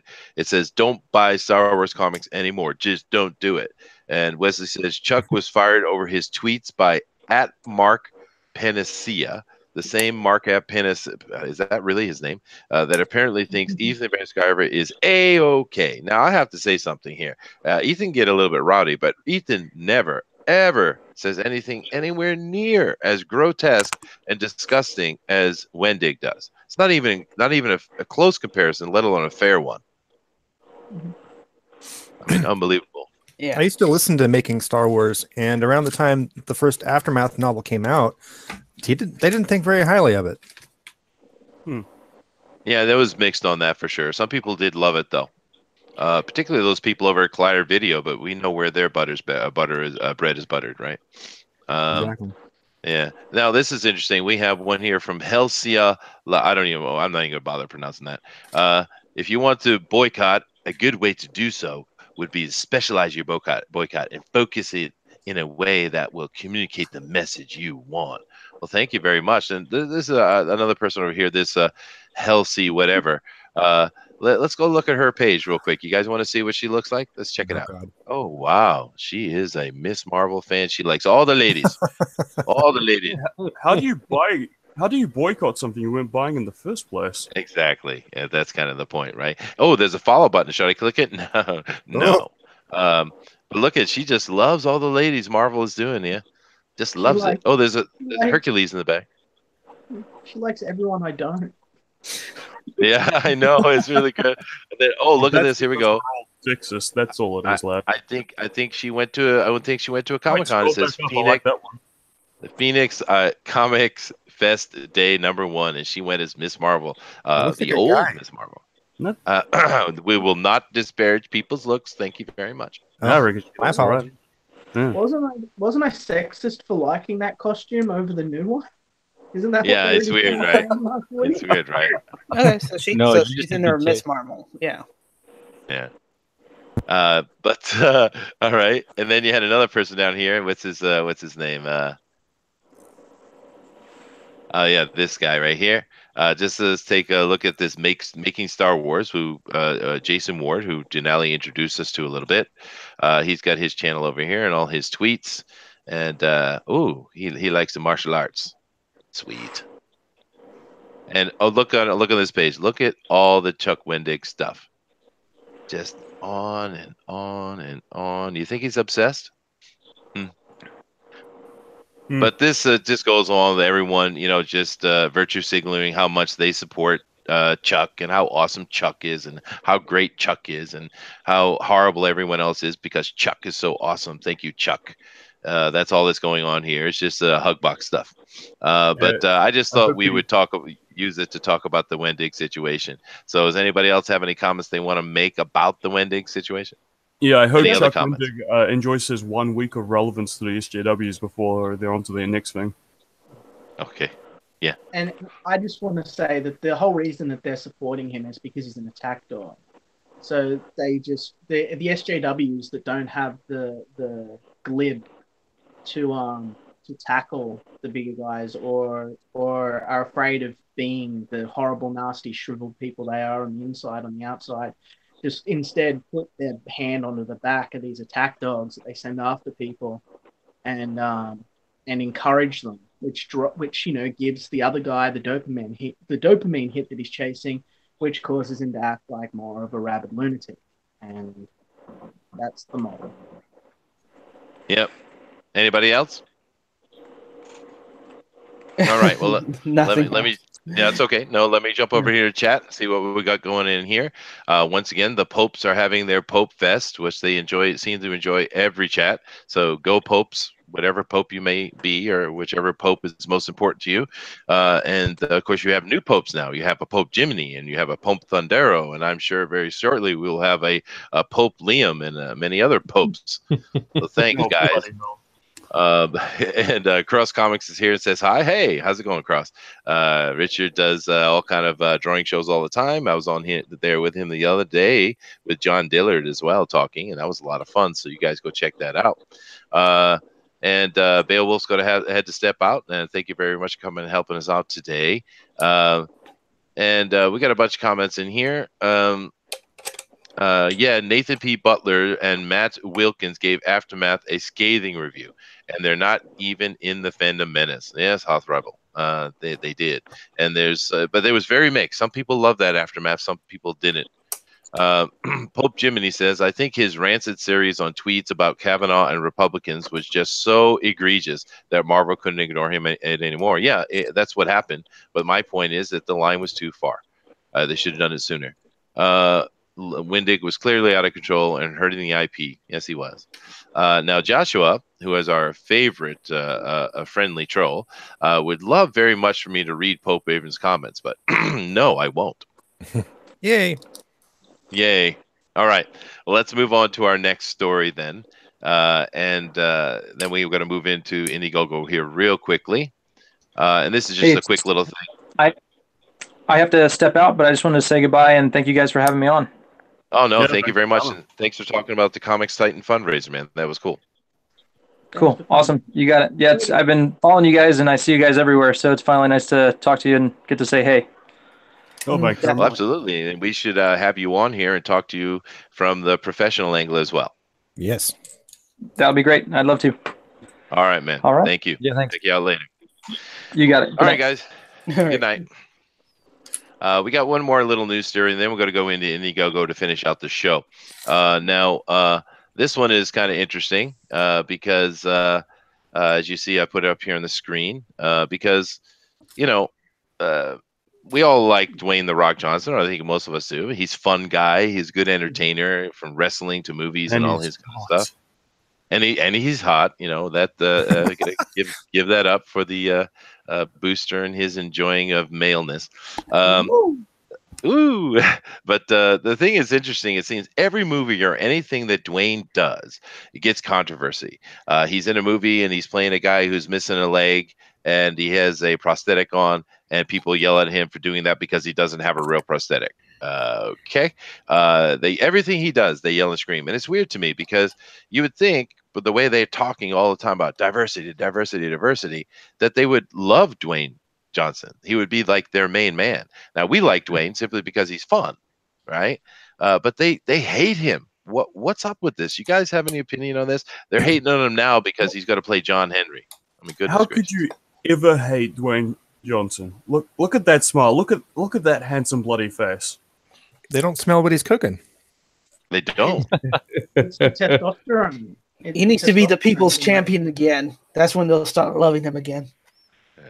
There's a few reasons I would say. It's one, because he's not like them. He refuses to be a victim. He has always refused to be a victim.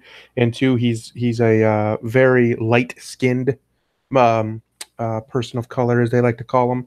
And for some reason, they turn on them first. He acts and looks to what they would call white. They don't like that. I think it has a lot to do with they can't tokenize him because they love tokenizing people. Yeah. Well, he's just a dude, you know. Yeah. And they don't like. Hey, go ahead, Duel. Yeah, and they don't like dudes. They don't like the masculinity of dudes. Mm-hmm. Yeah. And you see, I got a picture up here. I'm showing the John Henry. Of course, I'm assuming everyone knows that classic American folktale, John Henry, and he beat the steam train with his hammer. We all know that, right? That story, right? Yeah. That's who He's from Superman. not all that familiar with it. Well, yeah, you're not American, so get out. Gone. I'm going. Yeah, but I mean, and they're just hating on it because he's not exactly the perfect right color. But who else is going to make a John Henry movie? Who is asking for a John Henry movie? Nobody. Now, I saw the little John Henry animated film when I was young. I don't know if any of you others saw that, and it was cool. But no one's asking for a John Henry movie. Nobody. So they're just taking something they think it might hit and bringing it up and putting Dwayne Johnson on it to try to draw some money. So it's just typical nonsense. It's kind of like. When you had what's her name? What's the lady that plays Black Widow in the Avengers? Scarlett Johansson. That's her name. And she was going to do that movie about where she was going to play a transgender, and they yelling and screaming, "How dare you! How dare you!" And so what does she do? It's like, "Oh, sorry," and they cancel the project. So there you go. You could have had a movie about a transgender that is enlightening people to your life and how you see things, but yet you had to go and scream and yell, and now you don't have nothing. It's incredible. There's another reason. There's another reason. The Rock used to be a Republican. When he was a wrestler, he was a Republican, and they just can't tolerate the fact that a non-white Republican succeeded at something. He's not a Republican anymore. He's an independent now, but that's one of the other reasons. Right. Yeah, it could be. Yeah, but I mean, once again, who cares about the politics? But speaking of that, they do, because if you're thinking about it, the crying game would not be able to exist in today's age. Why? You never seen the crying game? Of course, I've seen it. Pope Jiminy has a good response though. I can understand the problem. I'm black, and I don't think The Rock should be playing a black icon like Jen Henry, because The Rock isn't actually African American, is he? Well, yes, he's Polynesian. No, he is. He's half African American. He is half African. You're right. That's right. I forgot about that. And his mom is black, and his dad is Polynesian. No, you got it backwards. Oh, okay. Sorry. His dad is black, and his mom is Polynesian. Yeah. Yeah. Okay, I think I get you now. Okay, so he's not black enough. I mean, but it's just from my point of view, it's a bit silly. I mean, if this was a really dynamic script and they wanted to pull in someone like a black actor, well-known black actor to come in and play, cool. But I just think it's people trying to find a money-making script for Dwayne Johnson is probably what they're trying to do, right? And him doing that with all his muscles, because John Henry needs to be big and powerful and strong. And Dwayne not only is a good action hero, he's actually not a bad actor. He can actually act. So I mean, go find someone else to fit the role, I guess. I suppose I understand that, and we do complain when they take in and gender swap and race swap things out. So all that conversation going on with the James Bond and trying to make him that actor who is really good. But I guess I get it. I would have preferred somebody like Terry Crews because I love that guy. So that's just Terry Crews is my guy. Yeah. Scott, there you go, Scarlett Johansson. The problem is who else are you going to find? I mean, you have to have a giant man, and The Rock is a giant man. So it makes a lot of sense, really, in that regard. And I like The Rock. Like I saw him the last two movies. I wasn't a wrestler guy. I was never really into wrestling. But the last two movies I've seen with The Rock, really just like what was like Jumanji and Rampage. I thought he showed off that he's a very charismatic actor. He's someone that I would want to hang out with and get to know as a person because he just seems so down to earth and confident in himself. And I think that's really great. Like he's like the sort of modern face of action hero Hollywood. He is. It would have been perfect. Michael Clark Duncan. Rest his soul. Oh. Yeah. No, you're right. Yeah, he'd be perfect for it. Yeah, he would have been perfect for it. Yeah, absolutely. And of course, another thing that draws not only the charismatic acting, but also he's a good-looking guy with a great body, and it really draws the women and Booster. Yeah, and Booster. Just saying, Terry Crews is an attractive man. No, he would have been. Terry would be fine for it, and he's funny too. I just don't think he's big enough. That's my opinion. He's not large. Terry Crews is a very large man. He is he's not as big as The very Rock. large man. He's not as big as The Rock. No, The Rock is huge. He's very, very thick. Like Booster likes him. They can cast people that are smaller than him to make it look like he's bigger than he is, because he's 6'3". That is pretty tall. Just cast a bunch of really short, like 5'5" men. Hey, Yeah, they have to do that every time Tom Cruise is in a I movie. mean, he really is an inch shorter than The Rock, because The Rock is 6'4". The Rock is 6'6". He bills himself at 6'4". Hold on, Wow. hold on, let me look this up. The Rock. Now height. that's a wrestling pro in He here. is You're in trouble, folks. 6'4". It says so right here on his height, and he's 260 pounds. Let's look up Terry Crews. Wow. It's on. Macho. Well, It doesn't say his weight, but he's 6'3". Oh, he's 245 pounds. oh wow, yes.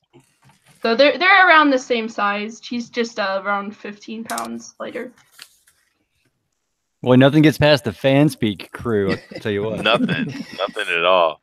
All right, guys. Well, that was a fun little thing with Dwayne Johnson, and I just thought it'd be cool to talk about because they're just always hating on him, and he's such a fun-loving guy. Everything I see him do, he's just so fun-loving. It's The Rock, man. Leave him alone. You know. So let's go ahead and let's move into our last segment of the day, which we like to talk about what's going on in this indie renaissance or indie revival, as DeWolf likes to call it. And of course, the best place to do that, and the link is down below, by the way, the best place to do that is on IndieCron. That is created by our very own Pixel Trader. And it's an incredible resource. And if you guys haven't checked it out yet, you should absolutely do. So I'm going to throw that up here on screen, guys. And we're going to sit here and talk about it. Now, of course, we have a guest in here today that has a comic that we're absolutely going to focus on, and we're going to get some inside information from him today. But IndieCron is great. It gives us lots of access to all these Indiegogos that are happening, and how much money they're making, the time they got left, what's going on. This is a great resource. You guys should check it out. But we're going to come all the way down here. We're going to first of all take a look at how much money has been raised. $2,136,450. Very nice. And you see all these smaller ones here that are going on, but we have one we're going to talk about today, and it's called Sway Rain. Now, Liam, you are a very busy man, and you're trying to get in here with the Indiegogo and do your comics and stuff. So we got Sway Rain up on the screen here, Liam. So why don't you tell us a little bit about it, and I'll scroll through and let everyone check it out. Well, it's the first part in what it hopes to be a 3-part epic. Again, kind of a little bit like Star Wars. I know you guys are Star Wars fans, so I used the same storytelling model. So you'll get a complete full story for the first issue, essentially a standalone film about a young woman called Dessa Sway. She awakens in the distant future, something we've all heard before.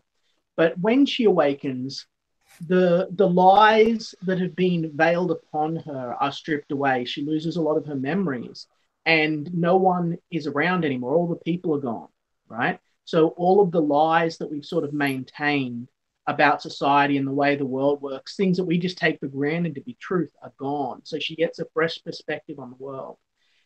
But the world is now full of mad mutants and crazy hyper-evolved animals. It's a little bit like Planet of the Apes or Commandy with elements of Prometheus, like Ridley Scott's Prometheus or Alien franchise mingled through it. So it looks like it's just another sort of post-apocalyptic horror series. It is not. It's going to be something really great. It has action in it, of course. It has excitement. It has twists and turns and surprises. But it's something I'm really passionate about. I've had incredible fan response from the people that proofed it. So I need enough people to believe in it so that we can produce it and so we can ship it out to you guys, because this is going to be a book that people talk about. It challenges stereotypes, storytelling methods. It goes into, like, oh God, I'm not a great pitcher, but the story is good, guys. If you just take a chance on the story. Well, you need to write that down then. Get your pitch ready, because you need to have that. Exactly. I know it's hard though, because see, I'm worried, because as I'm sure you guys can sort of understand, have you ever seen one of those movies, right? And the movie is really awesome, but then you tell your friend about the movie and you tell them something you probably shouldn't have, and then the movie's not as good for them. Have you? Spoilers. Spoilers. Spoilers. That's what I worry about. And because so much happens in Sway, because it's so action packed and there are so many twists and turns, if I give you guys too much, you won't enjoy it as much. So I just want to sort of give you the taste and the feel of what it's going to be and hope that you'll just come along for the ride. Because if I tell you the story, it won't be as fresh and exciting. Well, you do have some stuff written down here. I So do, let's. for sure. Why don't we just go ahead and look at that? And Denali, why don't you go ahead and read that little introduction he's got going on and the information there, man? Yeah. Sure.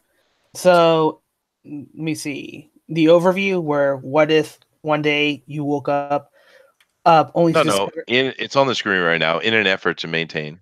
Okay, just wanted to make in an effort to maintain some semblance of normal life, Dessa Christian has surrendered her freedom to work as a courier for the notorious God King Coda, a ruthless crime lord that reigns unopposed from Titan City. However, while returning from the waste, she is captured by a marauding gangs of mutant, pushing her to the absolute limit. Can she survive? Or has her luck finally run out? Friendship will be tested, and the terrifying secret of her arm will finally be revealed. Her right arm. Yeah, I noticed that was artificial. Yeah. Created by Joseph White and Liam Gray of Flint and Steel. Illustrated in leather by Joseph White. Script by Liam Gray. And the book is 64 pages. All right. 64 beautiful pages. The art looks pretty good. Tell us a little bit about your artist, man. Well, Joseph White, he's a conservative. He's a Christian.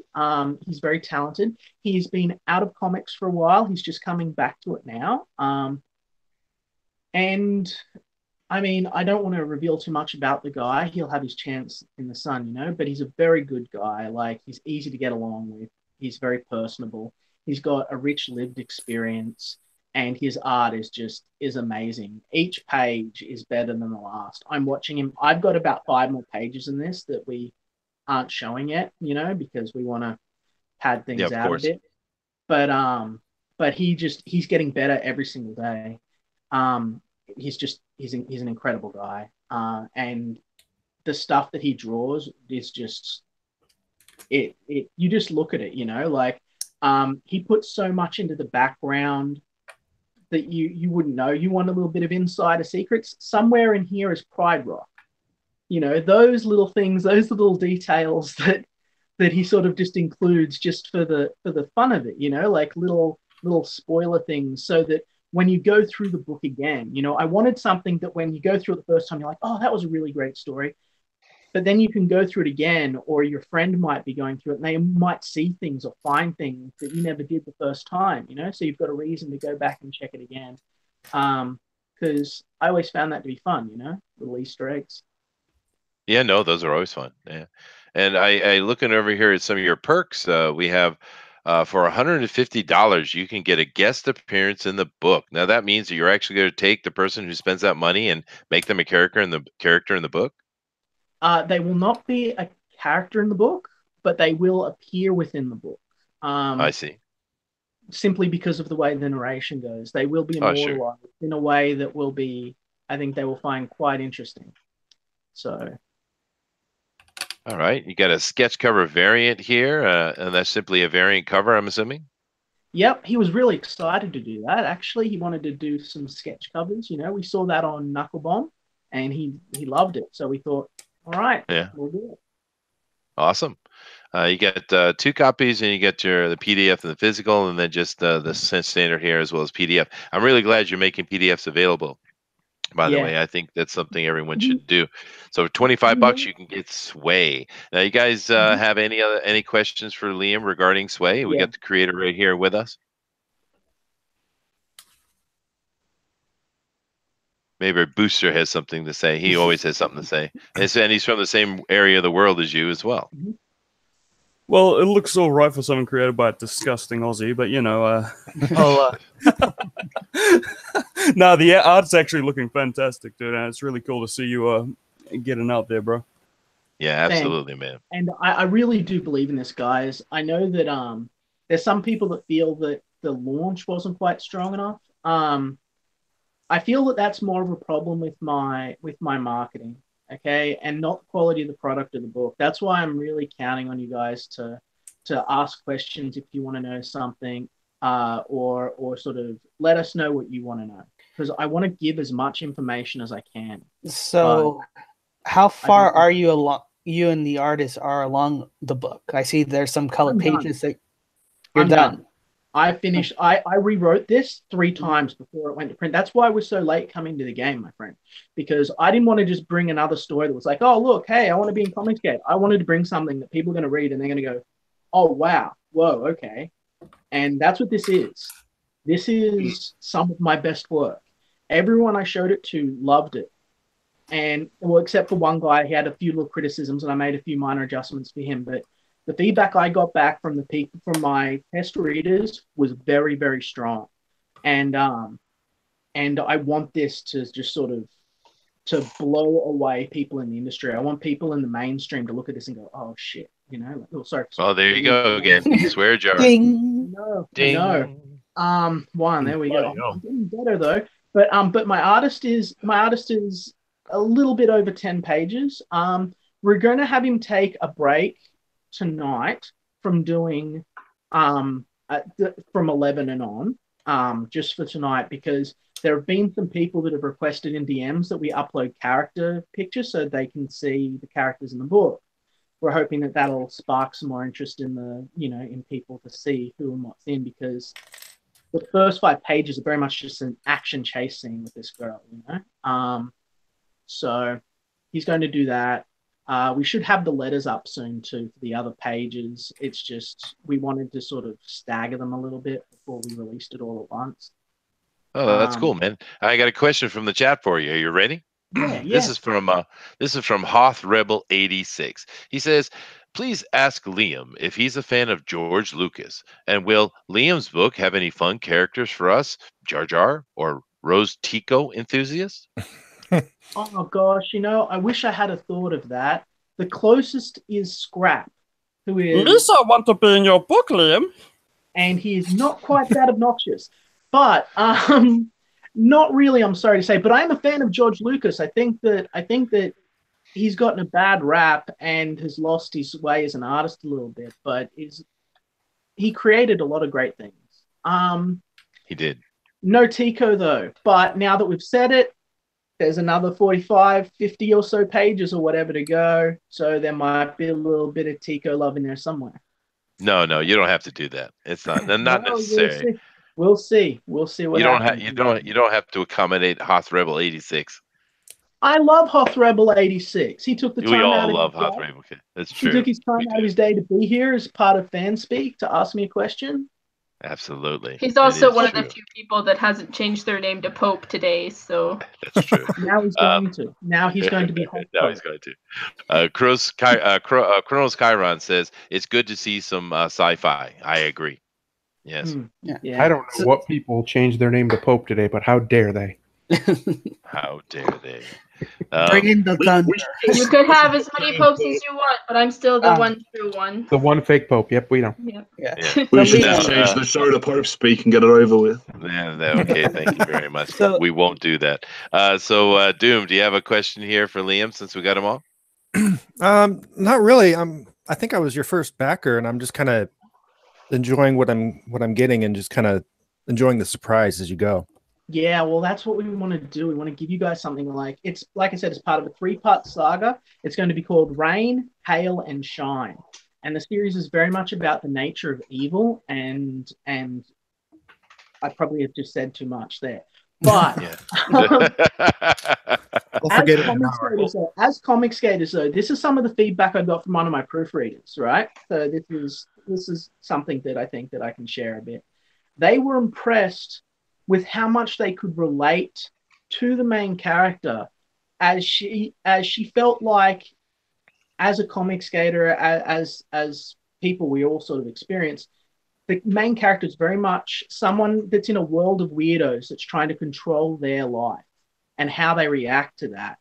And she just thought that was really symbolic of Comicsgate and thought it was amazing. And I was hoping to get a bit of that in there. So the fact they did, I think, means it will resonate with a lot of people who are fans and creators. They're going to recognize certain tropes and ideas, and they're going to enjoy the story. I know they will.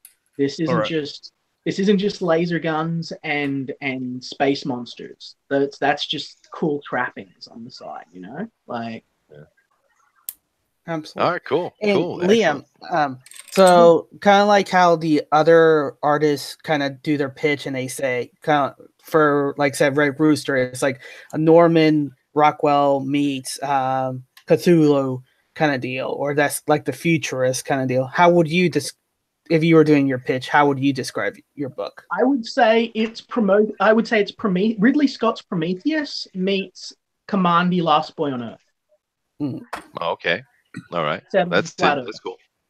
If I could just interject here, I think a bit of a mistake NASA made with his pitches is that he was way too concerned with making what he would perceive as a spoiler in his pitch. You know, I think what you perceive as a spoiler might be like those juicy little details some of people need to know enough about your story to come into it and get interested in it. You know, so what I want to give as well. So that might be something that you guys can help me with. Because yeah, exactly. I don't want to spoil anything, but you might need to spoil a little bit. If I tell you guys the jokes, or I release some of the jokes, or stuff like that, they're not going to be fresh. You know what I mean? But like I said, the main thing is this is a story about the character. So this is about Dessa. This is about her journey through this world and accommodating her situation. She's lost a lot of her own memories, not through magic or anything strange like that. She was frozen for thousands of years, and when they thawed her out, her mind was damaged. So she's lost a lot of who she was, and those memories aren't ever going to come back. So she has to sort of figure out if she's going to focus on who she was always going to, so like figuring out who she was or who she's going to be going forward in this new world. There's an interesting cast of characters. There's some really, really great characters. She's accompanied by a scientist who is a penguin man, just so you know. And I know that sounds absolutely ludicrous, but wait until you see it. I used to play Game of World. Some of those insane things are really fun, you know? Cool. Yeah, wait until you see it. And she's also accompanied by a sort of a small goblin-like scavenger creature called Scrap. And they sort of go on their journey together, escorting her through the world for reasons that will be apparent. Now, if anyone in the chat or watching this has any further questions, please come to me and help me, because I'm an accessible creator. I'm here for you. I will happily answer questions to anyone. I will make the time, and you doing that will help me make the campaign better for you and others like you, and I will be eternally grateful. All right. Thank you very much, Liam. So that is Sway, guys. Go check it out on Indiegogo. Of course, use Indiecron to find all your Indiegogo stuff. And that is very cool, Liam. Now, that is actually FanSpeak for today, guys. But we're actually going to do a little bit of an extended piece today that I later will download and rip out and throw up as its own independent video. And it's talking a little bit about what we're going to be doing over at Bugbear's Basement. And we have some very interesting little things to introduce and show with that. So we're going to be ending FanSpeak today. So everyone go ahead and say goodbye to everybody before we move into this other piece. Goodbye, everybody. Have a great evening. Everybody talk at once. Bye. Booster and I are going to do the Titan Sober review pretty soon, so I'm going to go ahead and head out for that. So see you guys. Sorry, we had this planned all day, so talk to you guys later. Oh, no problem. Thank you. I need food first. Yes. All right, guys. So just give me a moment of silence. Aloha. No, a moment of silence, please, Denali. All right, and that's for editing purposes. All right, guys, we're going to move into this extra bonus, super special section here. We're going to be talking about what we're going to be doing on Bugbear's Basement this week and how we're going to change that and adjust that. We wanted to add a little bit more structure and some new things. So we have a couple of guys here with us that are going to give us some good information on that. So Denali, why don't you go ahead and tell them about exactly the ideas we have in play. Of course, it's not all finally decided, but the general concept of how we want to change up Bugbear's Basement. So we're going to talk about comic reviews. So we're going to see what's going to be, what our comics are currently exciting us, because we do want to read comics and we're passionate about comics. And while we're waiting, there are still some comics, some back issue comics that we love to revisit, some current comics that are not with DC or Marvel that are hidden gems. We're going to start looking for those types of comics. And, for those good writers and those good artists, we're going to try to promote those because we want to show, it's not just about them or us. It's about comics, and we're for comics. We're also going to talk about overrated and underrated characters. So we're going to, pick a run and we're going to discuss that character, and at the final, we're going to be like, is this character overrated or underrated? Yeah, that's going to be cool. That's going to be cool. And we're going to try to involve you guys in the chat involved in those on Bugbear's Basement as well. I think it's going to be really cool. But talking about the first one, doing actually comic book reviews, actually talking about a comic and having a chat about it, which I think is a great idea. We actually have a very, very special little thing for you today.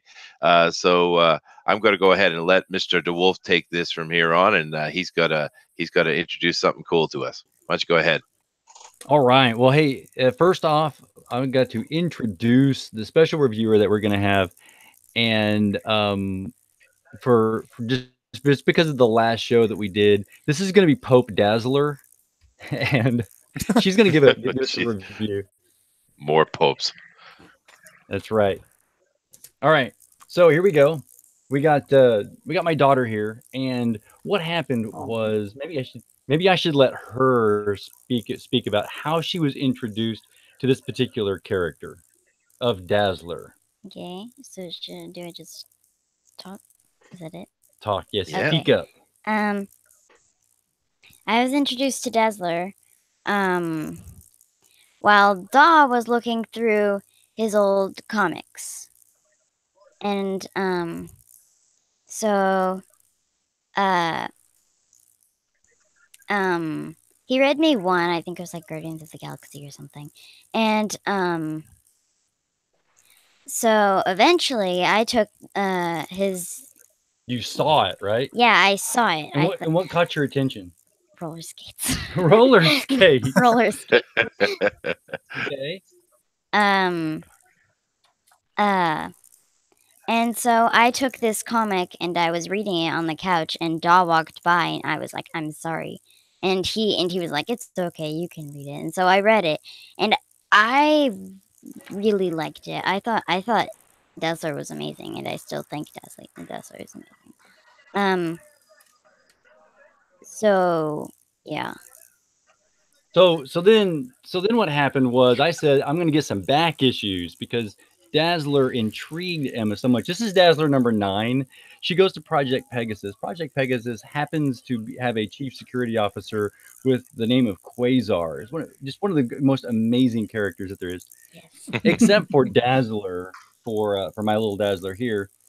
And so I said I'm going to find some back issues, and lo and behold, what did I find sitting on the shelf recently was Dazzler number 1 by Marvel, written by Visaggio, art is by Braga, and Rosenberg is the color artist.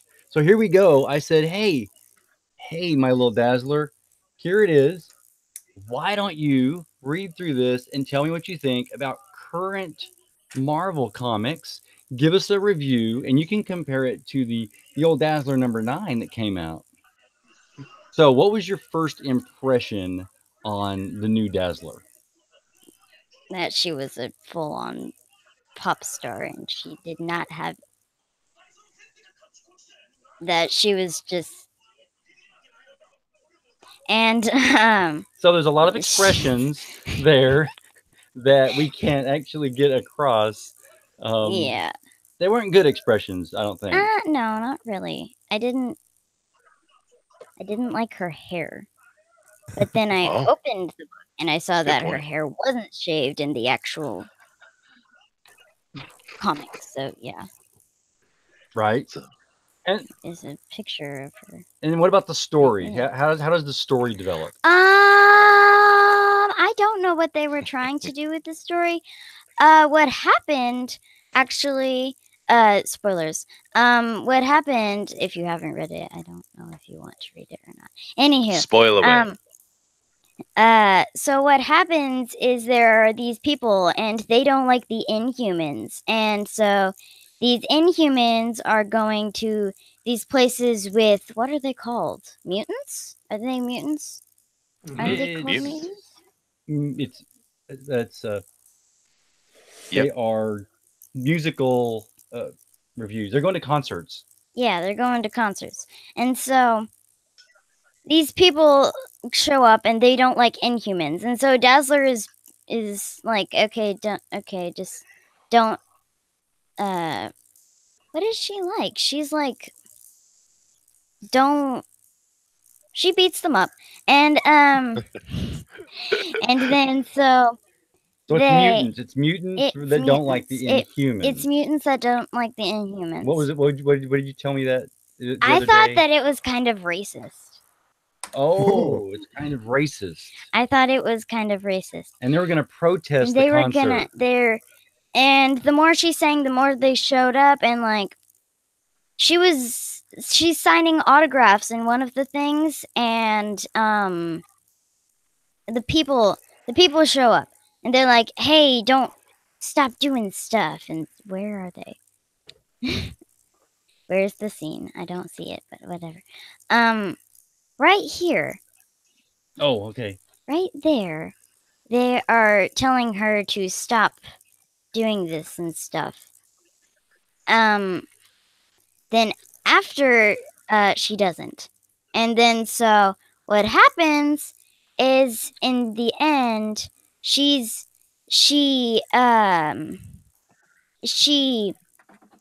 the guys have this thing. It's after a concert. These two people are not people. You get introduced to them in the beginning. I don't know who they are. But they there's this girl and she's like, "I'm ready to beat you down," like to the leader. And then so what happens is the guy has this weird power dampenizer thing. I'm pretty sure that's what he calls it. And then so he takes away her power and he says it's legal. So yeah, I think that's kind of racist again, because like in the way back, I'm going to talk about history now apparently. They weren't letting black people like use like the same doors as us and the same bus seats and stuff like that. So yeah, I think it's okay. I would rather read the old Dazzler comics than the new versions because they're better. And also, I think she's supposed to have a love interest in this. I don't know. She just... Yeah, if I remember correctly, that was Piotr is in it. Yeah, there is Piotr. So he shows up because he's one of the mutants, and he's trying to talk to her about being a mutant and all. And she says, "I just want to be a pop star now, and I just want to make music." And it really is it's a hard sell, I think, in some parts there. What she does a lot of is it has to engage in the social justice warrior aspects of what's going on in the world today. But instead of calling it left, right, center, or racist, they're calling it Inhumans versus mutants. I know in the 90s we did that thing with the Sentinels versus the mutants. What I got out of it after I read it too, it was very interesting because as she's trying to do concerts, and I don't know if you want to call those conventions of people, but these detractors were showing up and protesting, and they wanted to be violent. And I actually found a little bit of connection in that because I know that we have some Comicsgate creators who want to go to conventions, and as they're trying to sign autographs, you've got some people showing up wanting to be violent on the left, the anti-Comicsgate type. Got haters. So Dazzler in this particular instance actually can be supported by the Comicsgate crowd. In the meantime, though, there was some writing in which I felt that she's used words like empowerment and we're trying to come together, and kind of like what Mike was talking about on the other show, as far as having too much dialogue that doesn't kind of go anywhere, people standing around talking. That's what it did. I kind of wanted to move on. I rolled my eyes at it. I kept going and said, where is this gonna lead to? All right. Well, Do you mind if I ask Pope Dazzler a couple of questions? Just we're just gonna call her Dazzler. Yeah. Dazzler. Yeah. Okay. That works good. Is that okay? Yeah, that's okay with me. What did you like about the first comic book that you read? Like, what were the things that stood out to you that you don't think were in the new one? She just didn't connect to me as well as the other one did. Like, that's a big deal. She just didn't act like the old one. She just didn't have the same type of feel, I guess. I don't know. Yeah. She just... No. We get it. So it felt like you were reading about two different people? It did. It felt like I was reading about two different people. Mm-hmm. I also noticed your She-Ra in the background. Yeah. I have a She-Ra up there. And your Battle Cat in He-Man. Yeah. Awesome. Yeah. I'm a nerd. Well, So, I have to say, Emma, or excuse me, Dazzler, you are a very well-spoken young lady. That is nice to hear. Thank you. Absolutely. Does anybody else have a question here for our Emma Dazzler? Okay. No, I think she said everything that we're talking about, except the child recognized, the problems that current Marvel and DC comics are showing with her review, her honest, brutal review. Thank you, Dazzler. You'll notice that she noticed an absence. It wasn't things that she didn't like. There wasn't something wrong with the new one, particularly from her reply. It was more about what wasn't in it. And I think that's very important, there is a missing soul out of the comics. They've just taken the heart out of it, They've changed the characters so much. And the old Dazzler was much cooler. I agree. Mm-hmm. There's a missing superhero element. The old Dazzler was a superhero. She represented what she looked to me is more of like a Wonder Woman who also then was a glamorous pop star. And and Dazzler's sister, she took one look at the cover and said, "Well, that looks terrible." That looks terrible. and then she says she looks like sort of Kiss meets Miley Cyrus, and I'm not sure how she knows about Kiss. But it's your fault. Yeah, that's her brother's fault. Okay, that Kiss is fine. So now I don't know if you knew this, Dazzler, but we do have the #1 Dazzler fan here amongst us. Doom, please tell us about all the amazing things that Dazzler means to you, sir. Well, there you go. Those are the things. Very helpful. Thank you. That was very cool. Thank you very much, Emma. So, DeWolf, you got anything else to add with comments on that? I thought that was wonderful. Thank you very much, Emma. Yeah, we're gonna more than likely keep going with back issues. Going to support our local comic shop with those, and trying to find just old Dazzlers. The new Dazzler, I don't think I can keep buying those if she doesn't really want to read them. And that's something to be said for Marvel itself. I think the Dazzler demographic is seen right here, and it doesn't connect. She wants a superhero. She wants a glamorous superhero, and she doesn't want someone that is gonna stand around mewling about different concepts. The She wants an name, action-packed thing, you know. the name of the book is Dazzler, as in glamorous, like, wow, not like gritty, miserable, like that's not appealing to anyone. No, it's not. But I think that was really great. Now, this right here was really thank you very much for DeWolf and bringing on our Dazzler to talk about what she thought of the book. Thank you very much. That was cool. And this is kind of thing we want to do on the Bugbear's Basement. Not only having DeWolf on here with Emma and talking about what they think, but having all of us do it. So we want you guys over here in the chat to tell us what you think. You got comments down below as well. Let us know. We think it would be cool to do these kind of comic reviews, and of course that was incredibly cute. And I'm surprised, DeWolf. She is really well spoken for a 10-year-old man. Well, we try. It all comes down about being engaged as a parent, so that you can know where they're at and teach them and give them information and don't really hold back. Give them the truth. Give them everything that they want to soak up. They're sponges. Yeah, they are. That's true. But just compliments and kudos, sir. You're doing a good job over there. So just let us know what you guys think. And that just wanted to give you a little taste of that. I thought it would be fun. So we're going to go ahead and finish out the show for today. So I'll just run down the crew here. Mr. Thundero, please, sir. Why don't you go ahead and give your final comments for today, sir? Okay. We'll come back to him. How about you, Doom? Give your final comments and say goodbye to everybody.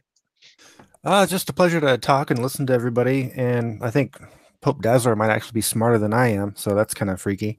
Yeah, I just really enjoyed it. Thank you for having me on. Oh, absolutely, man. Thank you very much. Go ahead and say your final goodbyes there, Liam. Okay, I just want to say that Hoth Rebel 86 says great point, Liam, and that's because I'm like a number 2 pencil. I've always got a point, and I just want everyone to come down and pick up Sway if they've got the time, if they've got the budget. It's going to be open for 60 days. If you hate the book, you can give it back to me if we ever meet in person, and you can have it. I'll give you your money back. Like that's how much faith I have. So check it out. Come down. Thank you again for your time. Thanks for having me on here. And yeah. Awesome, man. Glad to see the passion you got for the project. We got Thundero back with us, sir. So why don't you give us say goodbye to the folks, man? Goodbye, everybody. Sorry I stepped away for a minute, but I'm back. Right. All right. Well, thank you very much for joining us. We always like to have your interaction with us, and it's a lot of fun having all these different people on with their different opinions and such. So thank you very much, sir. So Denali, why don't you go ahead and give your closing comments, sir? All right. Well, thank you everybody for joining us. We always look forward to this. We'll disagree about things and we'll agree about things. We're all about comics, comic skate and everything.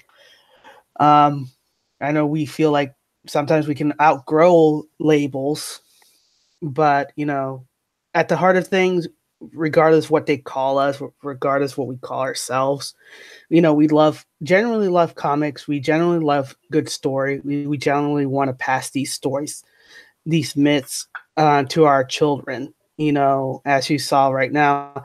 And our children are savvy enough to pick up, those points. So we want to present them the best way possible. So let's make comics great again and, do it together. Well said. All right. Well, Mr. DeWolf. Yep. You had a little switch out there.